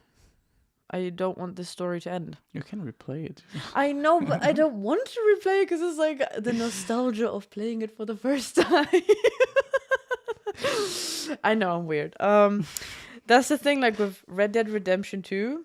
I was thinking about it. Yeah, it's one of those as well, right? That It's pretty long, but it's amazing. Yeah, especially because if you play it the second time, you can do so many things differently, and you can experience the game in a completely different way. And that's I've started to play it round number 2, and I'm just like taking it even slower because I really want to embrace the story again and just, okay, how am I going to do this differently than how I did the first time? Ghost of Tsushima has some amazing concept art. Yes. Have you seen them? I watched like interviews and stuff. Like, I was just going through them the other days. Like, damn, those guys did a good job. Yeah, because Really good job. They went to the island as well. Like, I think like, oh my god. Yeah, sorry, go ahead. Yeah, no, they just went to like Japan. I can't remember what island they went to, but to get proper inspiration to make it correct, you know, and then actually like make it more, you know, fantastic, basically. But it's just I love Japanese like culture in general. But yeah, it's insane. It's just great storytelling. Have you ever been to Japan? No, I really want to go. One day. Me too. I really wanted to actually live there. I studied Japanese for 6 months. Oh. I got in contact with the like I also watched anime and stuff, games, etc. Got in touch with the ambassador of Japan in Brazil, something like that. Like, I'm not joking. Like, we got everything prepared, and we had like a not boarding school, but like a school for foreigners who wants to live in Japan, learn Japanese, and that would be like everything was planned. Yeah. Basically, like, there was the goal. I was having meeting with all those people, like, I'm gonna do it. My family, like, Bruno, sure, this is very expensive. Like, it's all your savings, like, that we saved for you. Yeah. You're gonna spend all of this. Yeah. Like, I was like, yeah, okay, we're gonna help you. Like, everything was planned, Eileen. The last minute is like, No, you chicken out. I didn't chicken out for no reason. I started researching about it. And turns out I learned that my goal was to work at Nintendo, right? Because that's the games that I grew up with. I learned that they're extremely, I don't want to say xenophobic, because I don't think that's the case. They are very proud of their culture. I think that's more appropriate. Yeah. So, for example, in Nintendo, as far as I know, they do not hire foreigners at all. At all. The work culture there is like very, very, very different from our own. They expect you to live and breathe the company, basically, and that should be your priority. It should come over first before your family, friends, anything else. Yeah. And I just have to work, and I don't know. There was all of that really demotivated me, because like, if I'm not working at Nintendo there and I'm gonna work somewhere else where I'm not gonna be valued. And at the same time, I'm gonna be spending my whole the savings that my family had for me for this, you know, like. Okay. So let's go to Germany. Hey. And it was a good decision, I think. Yeah. No. I still want to go to Japan, but you visit it. You know, have a good time, eat the food, and I can go back and back and back, but. Don't need to live there. no, because I have done my fair research as well of like the culture, what goes on behind the look, anime and food, sushi culture. Yeah. There's a lot of dark stuff as well that goes on. So I mean, just the fact that you need to buy a parking space for your car first before you have a car. I mean, it's good. Because then less people, like... You need to buy a parking space? Yeah. You cannot park on the street? Like No, you need to own one. In order to buy a car? Yeah. Okay. Because you can't just have a car and park anywhere. Wow. Yeah, that's how crazy it is, like, of space. Like, right? That it's cramped, right? It's like, I think Tokyo is the city with most people per capita or something. Yeah, exactly. So you can imagine, like... owning a car. I mean, technically you don't even need a car if you're right in the city like that, because you can just reach it with walking or whatever. Metro. Exactly. Yeah. So I think there the infrastructure is designed in such a way that, you know, you don't have to own a car unless you live like in the country, you know, then I can understand. But even then, you know, what we see, like these fancy ass looking imports and shit like this, you know. I mean, I love cars, and no joke, like Subaru and like fucking like any Toyota as well, like. Yeah, their tech's Honda. great. You ever seen their toilets? Like, I never tried Yeah. a Japanese toilet, but man, I think the day that I try it, it's like it's gonna be life changing. It will be, yes. I think they play music and everything. Yeah, they have That's like the whole insane. shebang. Yeah. Shebang. But that's what I'm saying. Like, it sounds like amazing country, but I mean, we can visit it. You know, you Yeah. can visit multiple times. You don't need to live there. No. What else? Oh yeah, another thing that I learned that really demotivated me was like, I think they consider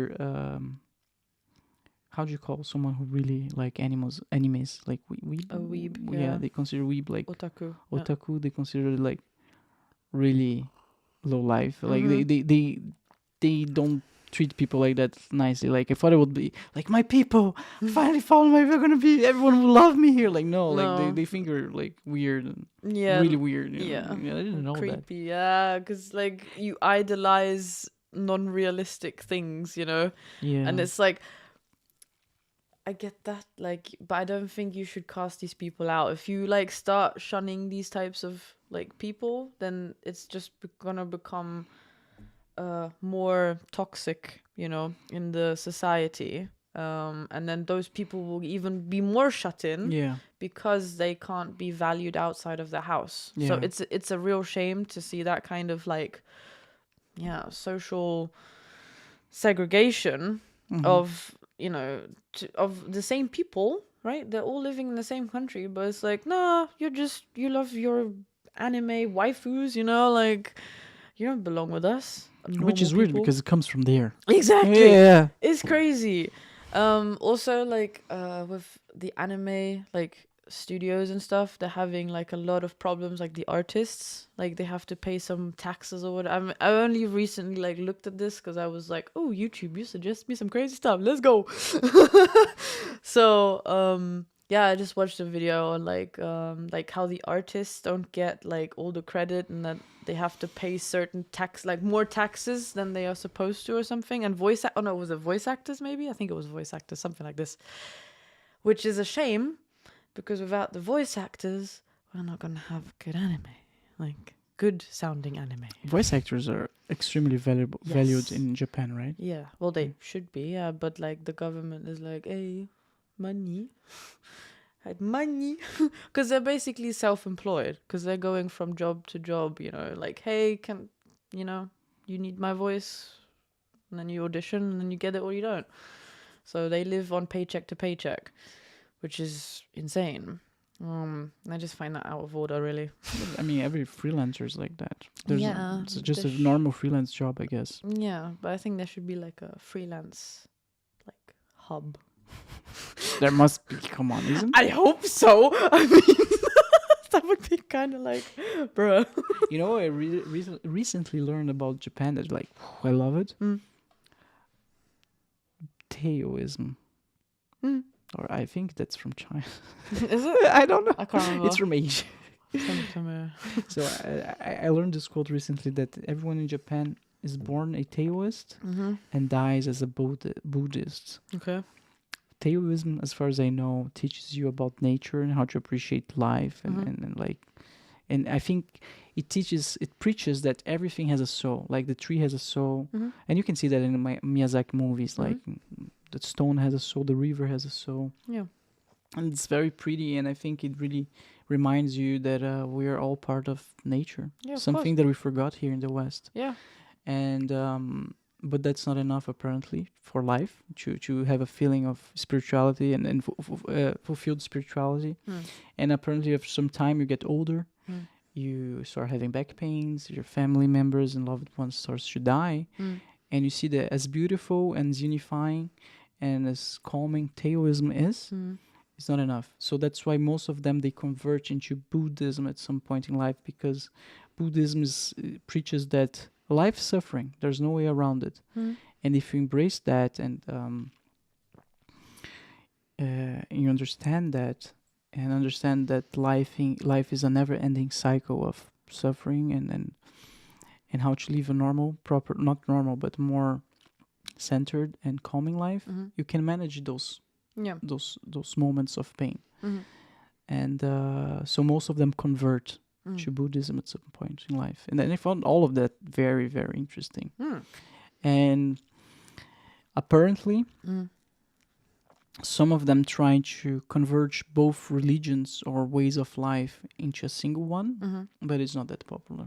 Okay. But as Buddhism itself and Taoism itself. I mean, that's like me personally, I'm not super religious or whatever. I find the idea of gods and like deities and whatever, everything around it, like pretty fucking interesting, right? It's the concept. Like Norse mythology. Like Egyptian, all of them. Yeah. Like every single one of those, right? I find fucking fascinating because there is just not one god who does everything, right? There is multiple that have their respective duty, right, to serve and fulfill what they are supposed to do. But like you said, like with the whole converting from one to the other, it's like, so it takes some people like, okay, well, it's not just this. Okay, well, it can't just be all happy and dandy, right? So they say, okay, well, I'm going to go to this now because this makes more sense, more realistic way of looking at life. And I personally believe, like, we are like I can't remember who it was, but in Greek, someone in Greece said once, dust to dust, ashes to ashes. What it means? Well, I mean, we all come from dust, you know, and we go back to dust. Like, so we are just converted. We are just a biological mass that gets translated into, like, our energy is just used somewhere else. Yeah, nothing's transformed. Nothing is created. Everything's transformed. Yeah. Circle of life. Some Lion King in here. Yeah, but it's really fascinating because as much as like everyone can have a purpose in life, right? And I just believe the purpose in life that you have is just to exist, to enjoy what you have right now. So when someone says, I should eat, I really want that cookie, you know? And then some people go, no, I'm going to have the willpower to say no. It's like, but do you enjoy that? Like, do you feel happy with that choice that you just made of saying no to something that might make you happy in that moment, you know? So you think that pleasurable 30 seconds that you have with the cookie is more meaningful to you than having a healthier diet, for example? Well, it's just one cookie. It's not like I'm doing this every single day. Okay. Like, that's what I mean. Like, taking you need to enjoy yourself. Yeah, exactly. Don't take life too serious because life's shitty, as we all know. Like you go through stages of suffering, and of course, but you also go through stages of small moments of enjoyment. And if that cookie is that small moment of enjoyment, take it. If it's one cookie, I think you're right. Yeah, but like the concept of just that small moment in time where you are just delicious, right? You are happy in that very moment. And then you go, okay, that was my small moment. And you just think back on these tiny things and they amount to a huge list of good times you've had in your life. And obviously situations, you know, sometimes there's more depressing shit that happens to you than good shit, right? Yeah. But again, if you just take moments of small happiness that you enjoyed for yourself or with your family or whatever, really like just embrace it, okay? And if you need to think back on that, the bubbles are coming, then just think back on that and go, you know what, I can keep going. Like keep going. I've had the thought one time in my apprenticeship of going, I can't do this anymore, this is too much, I can't deal with this pressure, you know. But then I was like, but who am I leaving behind? You know, who am I going to make more sad? Well, the people that love and care for me. So I'm like, no, I'm not going to stop here. I'm not going to give in. I want to keep going. And where am I now? In a really good place. Because I didn't just stop. Yeah. Sometimes you just should keep doing it blindly even. Pretty much. Because the alternative is giving in, giving up. I'm sorry. Yeah. And whatever happens if you give up is not better No. than if push it. You know. Yeah. Yeah. It's really situational, isn't it? Because Yeah. then you have to realize as you go on in life, like things that are worth giving up because they are too much for you to handle. So You need to know your limits, basically. exactly. Yeah. Listen to them, even though I just showed you a shirt that says, I know my limits, I just choose to ignore them or whatever, you know? Yeah, like that kind of mindset, you have to make sure that, like, okay, this is as far as I will go, and now I'm being pushed to something that's not making me feel happy or whatever. I'm going to have to buy, like, Part ways. yeah, exactly. But that requires a level of maturity that most people don't have. And that's something that you learned. And you don't learn at school. No. You learn through life. Yeah, exactly. Yeah, and that's really what like just the self-awareness as well that you need to have. But like you say, you can't teach that in school. So yeah, just realizing that, like, in that moment in time, oh yeah, my life is going pretty shit. I need to do something about it and make a choice. And sometimes I think back on, like, if I made this and that choice, I would be maybe here and there, you know, not in this moment right now. But I just blindly did everything. I don't everything. But basically, I don't really think about much of what is happening until it's too late. Sometimes. Come on. No, I'm serious. Like, financial. You just gave this beautiful speech and then, I don't know what I'm doing. I'm just an adult who's trying to adult, but it's sometimes not working. Yeah, but isn't all all of us like that? Because as a kids, we look at our parents like they know everything. Like they are adults. Like they have everything figured out. Then you grow up like no, they don't know any more than we do. They're they just look older. They're just a bunch of grown-up babies, basically. Sometimes, yeah. But like they have life lessons that, you know, because different generations carry on different, like, life lessons, so to speak. So I think what we all should do is obviously respect our elders more, which is what the Asians do way better. Yeah, so much better. And I try with my grandparents, you know, from my mom's side, from my dad's side. I'm trying to stay in contact with all of them, just so I know, like, they still are. I'm present with them. They know I'm fine, and like, I just listen to them because they have so many stories to tell, and it's such a shame to let them go to waste. And if I can carry on, like, if they teach me a lesson through a story that they just told, I can take that and I can translate it and then carry on for other people. Yeah. So again, listen to your grandparents. Very important. I think it is, yeah. People tend to forget that old people are people. Yeah. Like they just say, this old fuck, like whatever. Like, no, it's the opposite. Like they have more experience than you do, you know? Yeah, because they've seen probably stuff you haven't seen. Yeah, you should. I'm not saying that you should take everything in for like, hey, you're right, Grandpa.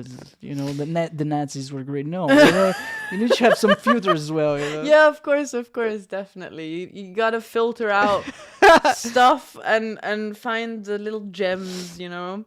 So, what's the meaning of life, Eileen? Oh God. In one sentence.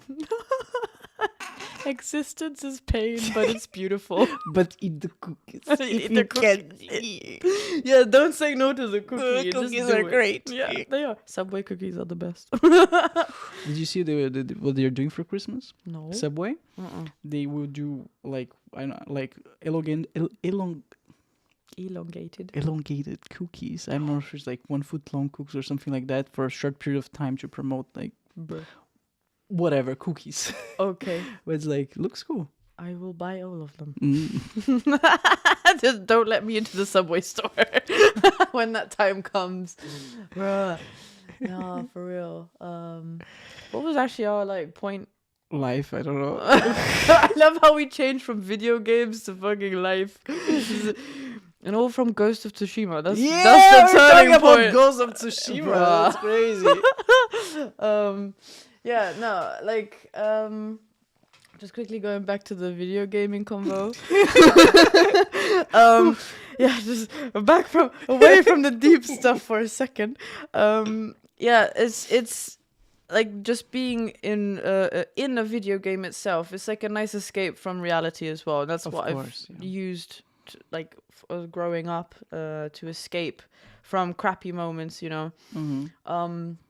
But it's also like you see how do you remember Lara Croft when she was all polygons? Yeah, the best Lara Croft.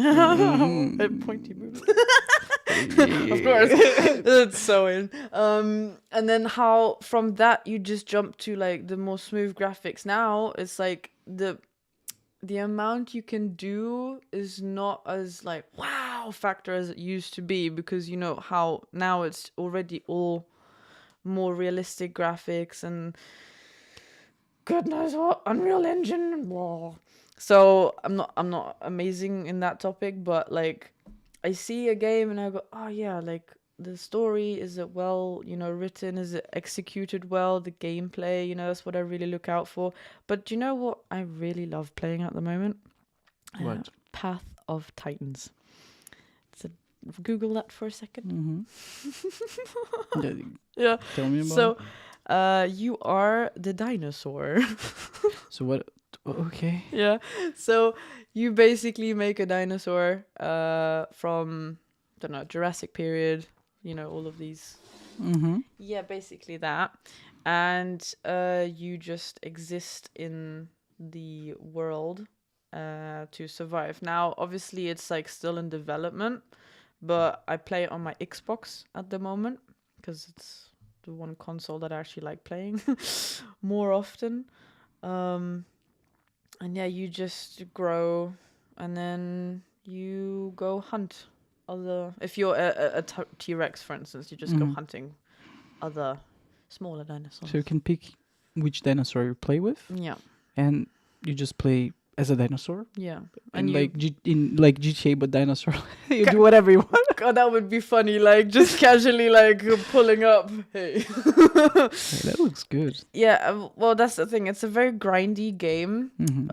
Because so the official servers basically you have you make the quest. So you like collect so and so many pine cones, you know, to get XP to grow. And on the official servers, they don't have passive growth. So in the meantime, you're walking around, you're not growing. You right? can change the skin of your dinosaur. You can Yeah. play as a broader dinosaur. Yes. Anyway. Yeah, and on more community servers, right? You have like obviously they mod the server as well, and then you have a broader range of dinosaurs. But you have this passive growth as well on some. And then you can grow quickly, and then you can just like it's really just like how I play it. At least it helps my mind just switch off and just focus. I am this animal right now. I know, really weird, but it just helps me like process my day in a calm way, you know. All right. And I'm just chilling like as a Dinosuchus, is like a big crocodile. Dinosuchus. Right? Yeah. All right. Yeah. Keep going.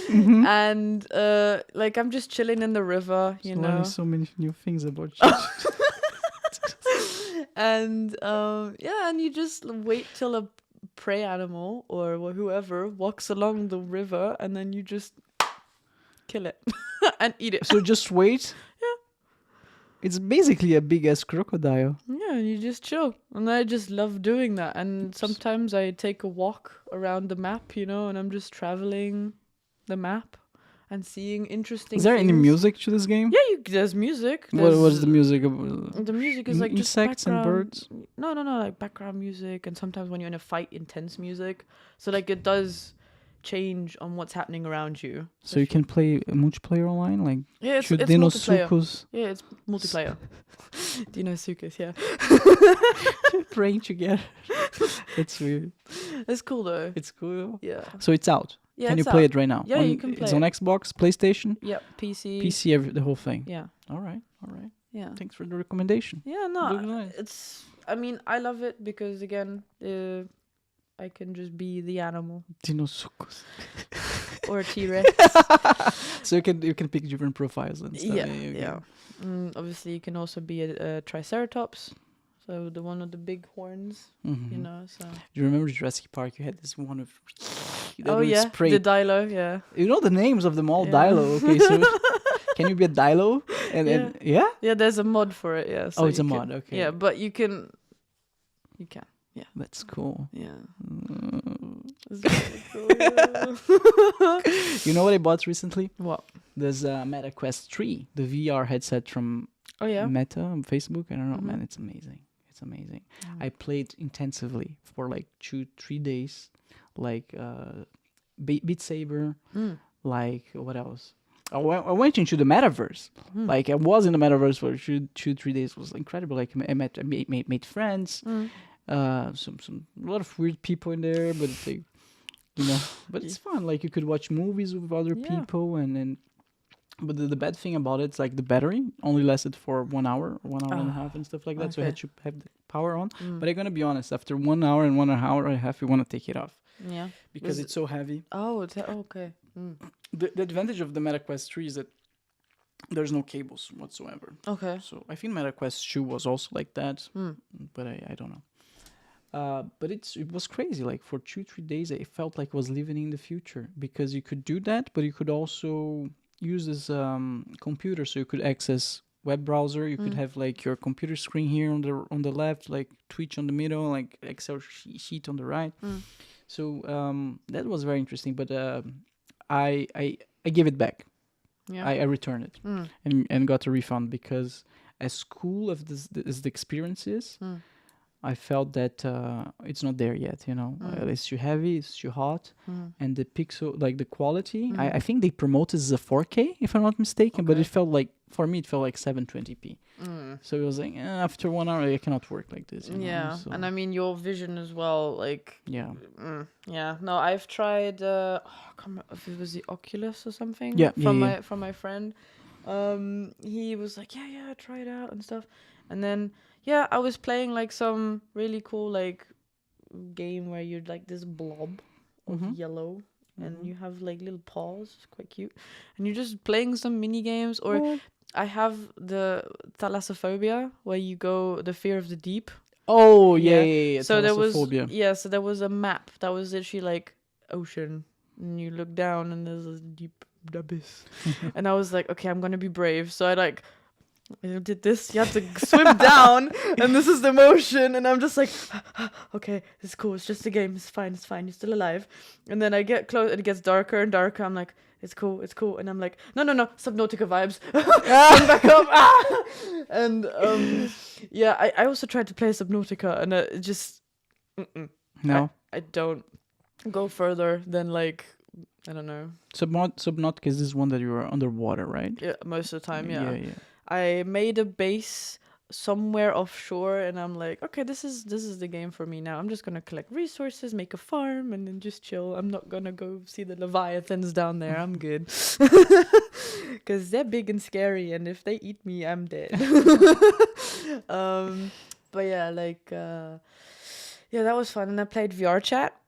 That was also nice because then you can choose a character, and then you can just walk around, go into a cafe and stuff. Talk to people, right? Yeah, it was really nice and chill. I think, like you said, like after like an hour or something, just the spatial like awareness of my physical body was kind of like wobbling a bit after a while. Yeah. Then I was starting to feel motion sickness, and I'm like, I'm gonna sit down and just take a breather, take that thing off, And then I just, the other games, it was fine. Beat Saber is fine. No motion sickness there. Well, the other one. But, like, VR chat was a bit... And I just said, thank you for letting me try. I don't think I'm going to buy it, though. Like you say, it's not quite there yet. Because it does weigh on your face. And you do start to, like, get this sweat around it as well. And I'm just like, yeah. But you can feel that they are into something. Yeah, like, of course. It's getting there. Maybe version 5, 6, 7, 8 is going to become like a mainstream device, but it's not there yet. It's getting there. Yeah, and that's the thing. Like, just trying to develop it into more of a 4K device that, but again, it takes time, trials, trial and error, and just developing on it. And I think if we keep going, yeah, of course, we just have to hope that certain situations in the world right now don't escalate any further. What are you talking? What? We're talking about VR questions. Like, see, what? No, just like You're talking about the Gaza and yeah, all of that shit. What has anything? What? Well, I don't know. Just like why are they even fighting? Ugh, it's just two different ideas going against each other, and I just find What's it like going on there? I don't even know what's going on. no, there's just like you have the Hamas, right? And this is extreme half knowledge, right? Just don't take my word for this. So just a warning there. It's like you have the Hamas, which is like people call it a terrorist group and stuff, but before, like, I think it wasn't before, and then it just got implemented in that way over time because of Israeli something like this. I don't know, but it's basically two sides of fighting each other, and they are like the middleman, and they are supporting one side more than the other or something, but they just thrive off of conflict, right? And it's just, I don't know, it's, to me, from the outside, I just think it's such a waste of resources, humans, especially like lives in general, that are just being affected in such a negative way that why bother fighting? Can't we just coexist, please? That's the whole aim in my life, coexistence and peace. Just, I don't know. As far as I know, war is a business. It is. So whatever's going on there's money involved, Yeah, but a lot of people are profiting a lot of that. Yeah, that's what I heard. Yeah, but war is short profit. It's not long-term profit. But those people on top, they don't care about the I long know. term. They just want to have some Your money. money. At the end of the day, everything revolves around money. Yeah. It's what we live for. It's what we die by. Capitalism, yeah, baby. Yeah, of course. So, Eileen. Yes. I have one last question. Yes. I always like to ask these people, what is the craziest thing that ever happened to you? Craziest thing. The craziest story that ever happened to you. Ooh, okay. Right. I think this... That one. The first one that popped in your mind. Yeah, That's the one. That's the one. Yeah, no, I'm just trying to... Okay. So I was on my way to see my friend in London, right? And I was traveling like with just my normal backpack with some clothes and some Skittles. Okay. And I had no more money on me because I was like, the ticket already costed so much, and I was like, okay, I'm just gonna go see her. And then I was walking, and then I just noticed like people behind me, but I wasn't sure. Like your gut is telling you something. Like Sure, gut feeling. Yeah. And yeah, and then I'm just continue walking, and I go into like this alleyway, right? Because it's a shortcut. So I'm like, oh, I'm gonna be there faster. And suddenly, like, someone on the other end jumps out. So there's just one guy in front of me and two behind me, and I'm like, shit, this is bad. So I just like stay calm, right? Just comply with them, whatever they ask, right? And then they're like, hey, hand us all your money, and I'm like, oh, sure. What? Really? Yeah. And I'm like, okay, sure. Just here's my bag. Search it. Search my jacket. Fuck. And they like literally, I just stood there in, I think it was like autumn, so it was quite chilly. This year? No, it was ages ago. I was in boarding school. So I was like just kind of shaking a little, like, oh, it's cold. When are they done? Hello. No, that's my water. No. And then they go, you have no money? I'm like, no, I have none. Do you want some Skittles though? I have some in the bag. And then they go like, are you for real? I'm like, yeah, for real. And then they go, here, have your stuff back. And I'm just like, thanks, I guess. Give your stuff back. Yeah, they just gave my stuff back, and they were like, do you want to come with? And I'm like, what? Yeah. And I'm like, no. No, I'm good. I just kind of want to go to my friend. And they were like, okay, just be safe. And I'm like, okay. Because, they had knives and shit on them. So I could have got shanked. Fuck, they even invite you to come along? Yeah, but I was like, no. I don't promote crime. I guess, I don't know. They thought you were like, they saw that you had no money. It's like, oh, she's one of us, you know? Yeah, like, she's poor. I was like, yeah. She's good, yeah. That's crazy. That was in London. Yeah. Fuck, man. Yeah. I heard someone on the internet saying that if you die in the US it's because you got shot, if you die in the UK it's because you got stabbed, something like that. Mm-hmm. Yeah.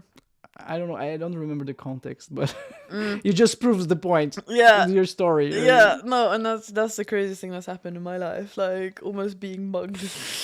For real. But I mean, look, I offered my Skittles, my most precious possession in that moment in time. Like, please, not my sugar.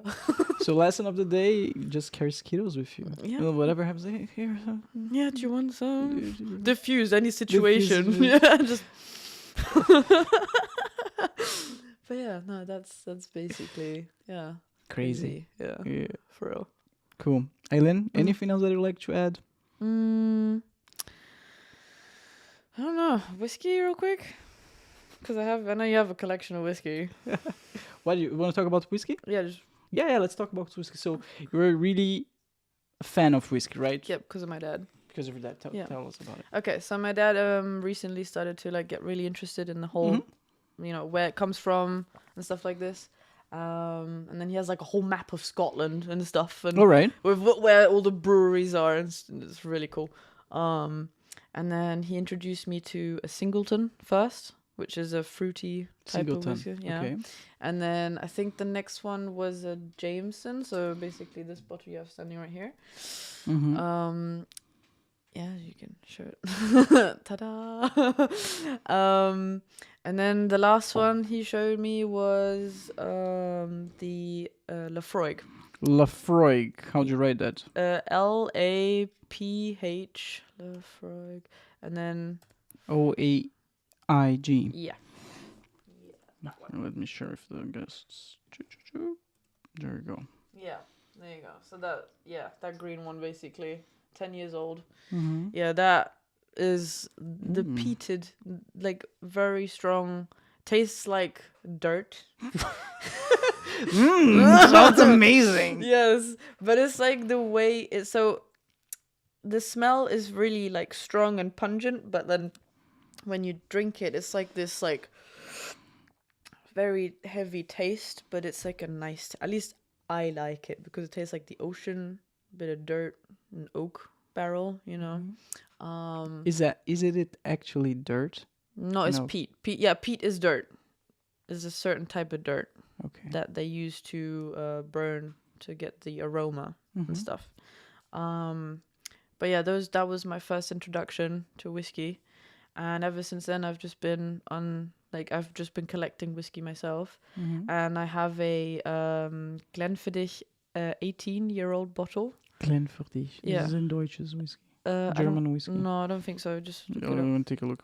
Yeah. And I had that bottle since I was 18 from my grandpa, and I opened it with my dad on his 50th birthday as his birthday present, basically. So first it was my birthday present, and then I made it our jointed experience. And that tasted amazing, like truly gorgeous. Glenfiddich. Yeah.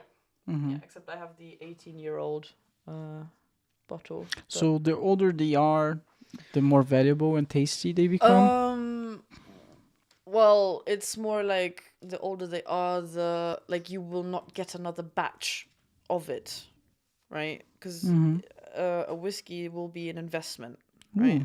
Ooh, $80. Yeah. All right. Yeah, but doesn't necessarily mean like the older they are, the better they taste. So it's a gamble, right? Because you can have the description of what it could taste like, but it could taste like absolute crap. You just don't know. So you need to just try them all, basically. Well, as many as you can get your hands on. If you can get like the taster bottles and you say, oh, I'll buy the bottle because I want to enjoy another drink of it, heck yeah, go for it. But again, it's all about like, you know, I mean, America has a different style of making whiskey than, for instance, Scotland does or Germany does, you know. because America gets fresh oak like casks, so sherry casks. That's why their type of whiskey tastes a lot more strong than, for instance, like Scottish ones. They buy them off, and then they fill in their type of whiskey, and then they have this like different accent. So the Irish buy the whiskey from the Americans? No, And the Scottish. they buy it from who? The whisk makers. Yeah, like so. Okay. So let's say Jameson buys barrels from Jack Daniels. Got it. They've been okay. used, and then they will just get recycled and reused, basically. Got it. Okay. Yeah, and it's just to add another type of flavoring to the whiskey that you're trying to make. And some are like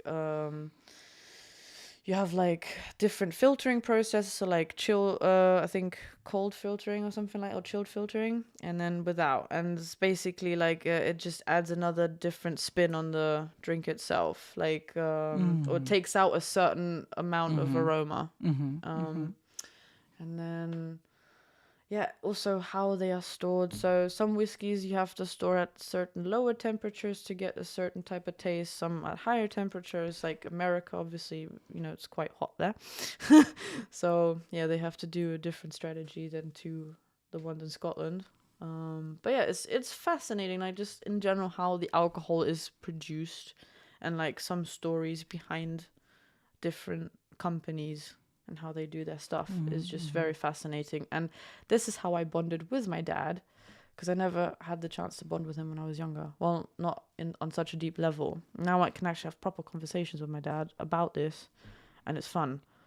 Because it's not like we're alcoholics, is we enjoy the drink. Like you take a tumbler glass, so like your glass here, like this.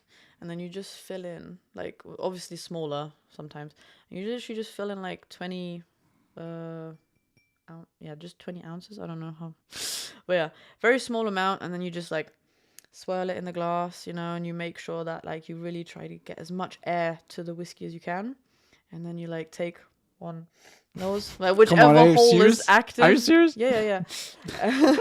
And then you like swirl it and see like how the legs develop, like the oil of the whiskey, the color. And we have like, I mean, at first I was like, what the fuck?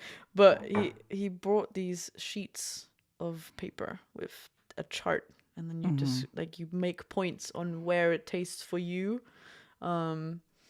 And then we just went into this whole like deep dive on each whiskey. It was just really cool. And again, I've never done this before, and it's just so interesting because so many people have so many different ways of experiencing the same whiskey. So I might taste honey. My dad doesn't. He has no correlation to honey because he doesn't eat honey. So he doesn't know. So he also might have a different taste palette, right? Some people... Yeah. I'm sorry. Some people like shrimps. Some people don't like shrimps. Yeah, so, exactly. yeah. So exactly that's the whole thing, and it's just nice because it's a way of connecting. Yeah. With something that has been in storage, let's say 10 years. So vodka, for example, is made of potatoes. Beer's made of wheat. That's how you call it. So what whiskey made from? It's like, wait, hold on. Now you're asking me more questions today. You have no idea. Yeah, it's okay. Let me look for it. Yeah, I do know though. Like you have like the mash or whatever. The mash. I think, or was that different? Or was that for moonshine? I can't remember.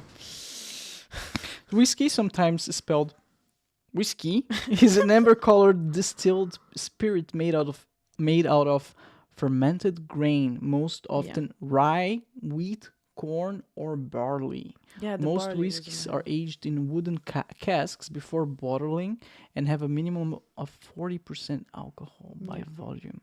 So they can be made fermented grain, most of rye, wheat, corn, or barley. So you can have different types. Yeah, I had barley in my head. I just didn't want to say it. I was like, I'm not sure before I go into a whole wrong factual speech. But yeah, no, and it's again, how they do it. Every distillery has a different way of doing things. And some distilleries, they have one field, they grow it, and then they harvest it, and that's it. Like, they just there will not be the same one. That's the one batch from that field, and that's it. And then the next year or whatever, they will make another one, but it will obviously taste completely different because it's changed, the soil's changed, so Of course, yeah. the taste changes. Do you have a favorite whiskey?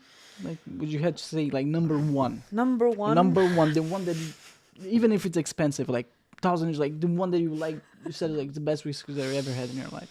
Oh, okay. So far, I think number one is definitely gonna be the Lafroig. The Lafroig. Yeah. How'd you write that? The one that you just had on. Oh, I just had it on. Yeah. No, I had a Glenfiddich on. Okay, yeah. Yeah, the Lafroig is It comes definitely before, yeah. Tastes like smells like hell, tastes like heaven. What? Tastes like hell? No, it No. smells like hell, but tastes like heaven. Yeah. Okay. Yeah, because it's just that right ratio of peated to like strong flavor, like the bite of the alcohol, but then also still like subtly goes down. Like, Amazing. Yeah. Amazing. Alcohol. Don't drink, kids. Wait until you're 18 or something, whatever. Yeah. But I always see, I always want to try new whiskeys, but then it's like, this one's like 100 euros. This one's like 95 euros. Like, oh, it's a gamble. Like you said, you need to try it, but it's that worth it to pay so much for one whiskey. For example, there's this one that I really want to try. It's a Japanese one. I think there's only one or two that are famous from Japan. I see it everywhere. Like Hibiki? PewDiePie. Maybe PewDiePie talked about it in one of his videos. Like, I want to try it. You know.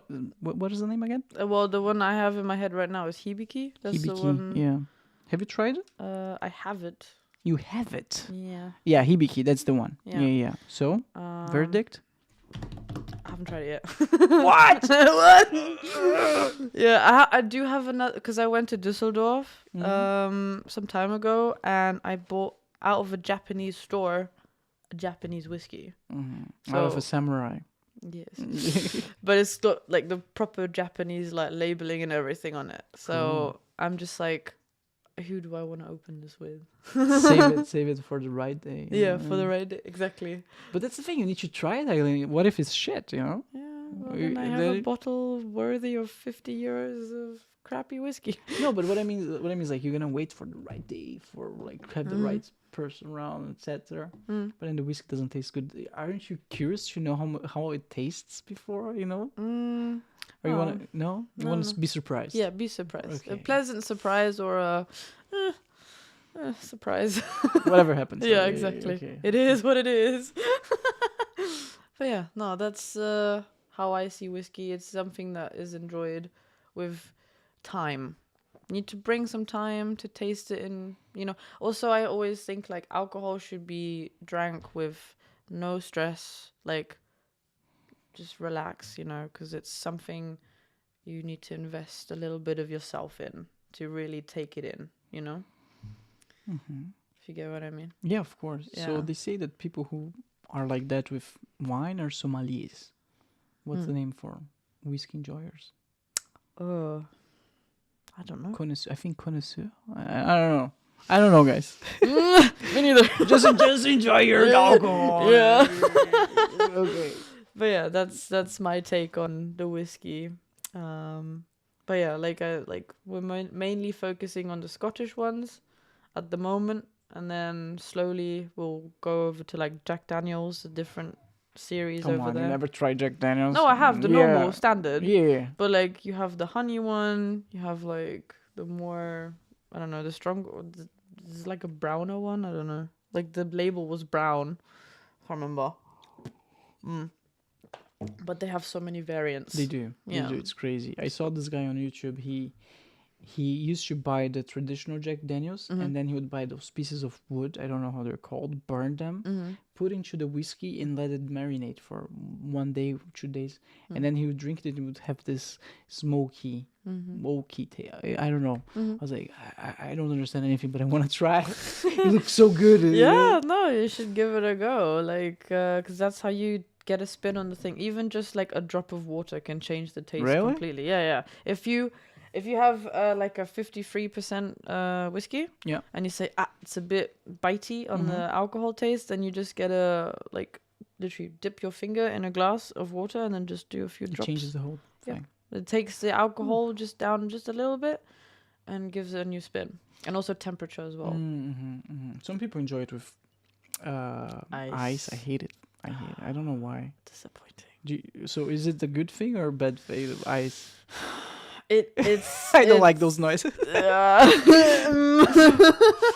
It depends. Depends? Yeah, I mean, like, I'm not for it because I want to enjoy the whiskey on its own. But because you're adding a big water element that cools the whiskey, it's like you kind of just like quickly, you know. Yeah. So because if you let it sit and the ice melt, then your whiskey is just water. Yeah. With Where is the taste? you know? Exactly. When I bought this whisk set with those glasses, right? And it came with those ice cubes, but they're not really ice cubes. They're made of stone. And the instructions said that I should put them in the freezer, so they would get cool as ice, and then I could put them in my whiskey, and they would make my whiskey cooler, but it would not melt because they're stones, something like that. Okay. And I was like, yeah, I'm gonna give it a try. I tried it, and it was I hate it. I don't know. It's just so weird. It tasted weird, and Yeah. I don't know. You know what I'm talking about? Yeah, no, I know. I think I know what you're talking about. But I just enjoy whiskey as it is. Yeah. For if you really want to get the taste, as it is. Mhm. If you just want to have a, like you say, just a quick Jack Daniels on the rocks, go ahead. Right? But then you're not really tasting it. Your neighbor, yeah. What? Sorry, guys. Just some noisy neighbors closing the door here. As usual. But yeah. Personally, again, I just no. There's also, I don't know if you know this, like milk liquor. Milk liquor. Yeah, Milchlikör. There's a certain like alcohol company and a milk company, and they put together. They made this amazing tasting milk liquor, and it's just you put one big fat ice in it. How it's called? I can't remember. Oh, come on. I will send it to you. Yeah, send it to me. But yeah, it's definitely, when I get my hands on it, I'm gonna give you a bottle. Oh, thank you. Yeah, you're welcome. I went to this party on Friday, and with my coworkers. Right, one of my coworkers, she created, I don't know, made it herself. She called it Kinderpunch. Ah, yeah. You know what I'm talking about? But Kinder, because of the chocolate. She put like the Kinderriegel, 15 Kinderriegel inside, so it tastes like Kinder. Like, you know, the Kinder chocolate. Yeah. It was amazing. I was like, this basically tastes like the Kinder chocolate. She was like, yeah, but no, you know, I put like a ton of sugar and alcohol. And they're like, yeah, you're gonna get crazy. Bro. I was like, yeah. You're gonna get crazy. Yeah, it was so good, so good. Alex, I'm talking to you. Give me the recipe. Oh, I think she gave it to me. Okay, Let me see. I think I have it here. 1 second. I'm gonna share with you. I need to share this with the world. Yes. It was amazing. Let me open. Must share. Yeah. So it's called. Let me share my screen. Kinderriegel Likör, and there's a picture of a spaghetti for some reason. Okay. So 150 grams of Kinder Schokolade, or the Kinderriegel, 50 grams of sugar, 2 eggs, 450 milligrams of milk, 300 milliliters of Zana. Yeah. In English, cream. Like it's like what's it called? Cream, right? Yeah, cream. Zana. Yeah, cream and Zana. That's weird. And 150 milliliters of vodka, guys. It was. I went to heaven and came back. It was so good. It felt like the best. The best drink ever. Yeah. That's good. I mean, if she made it right, then you know. Yeah, she definitely did. Do you know the thing called Herrencreme? Herrencreme. Herrencreme. It's the most German word that I have ever Yeah, like heard. sour cream, basically. Herrencreme. Yes, that shit. It's basically pudding with rum and chocolate. It's so good. Looks good. Yeah, trust me. When it's made correctly, like the right amount of rum to like ratio, is so good. And if you use like really good chocolate as well, mwah, magnifique. So definitely worth a try.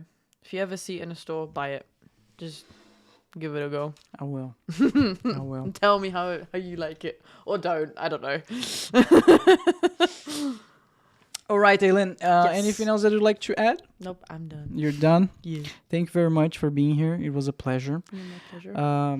You're always welcome back, of course. Of course. Before we say goodbye, guys, make sure to check the official BruCast store. A store is packed with tons of awesome goodies, from t-shirts to stickers to mugs, all featuring designs that celebrate your love for the show. Whether you're looking to treat yourself or find the perfect gift for a friend, we've got you covered. So make sure to use our promo code BRU10SAVE, BRU10SAVE, for 10% discount just for you, our listeners. The website is brew-cast.com/store. I repeat, brew-cast.com/store. All links can be found in the description below.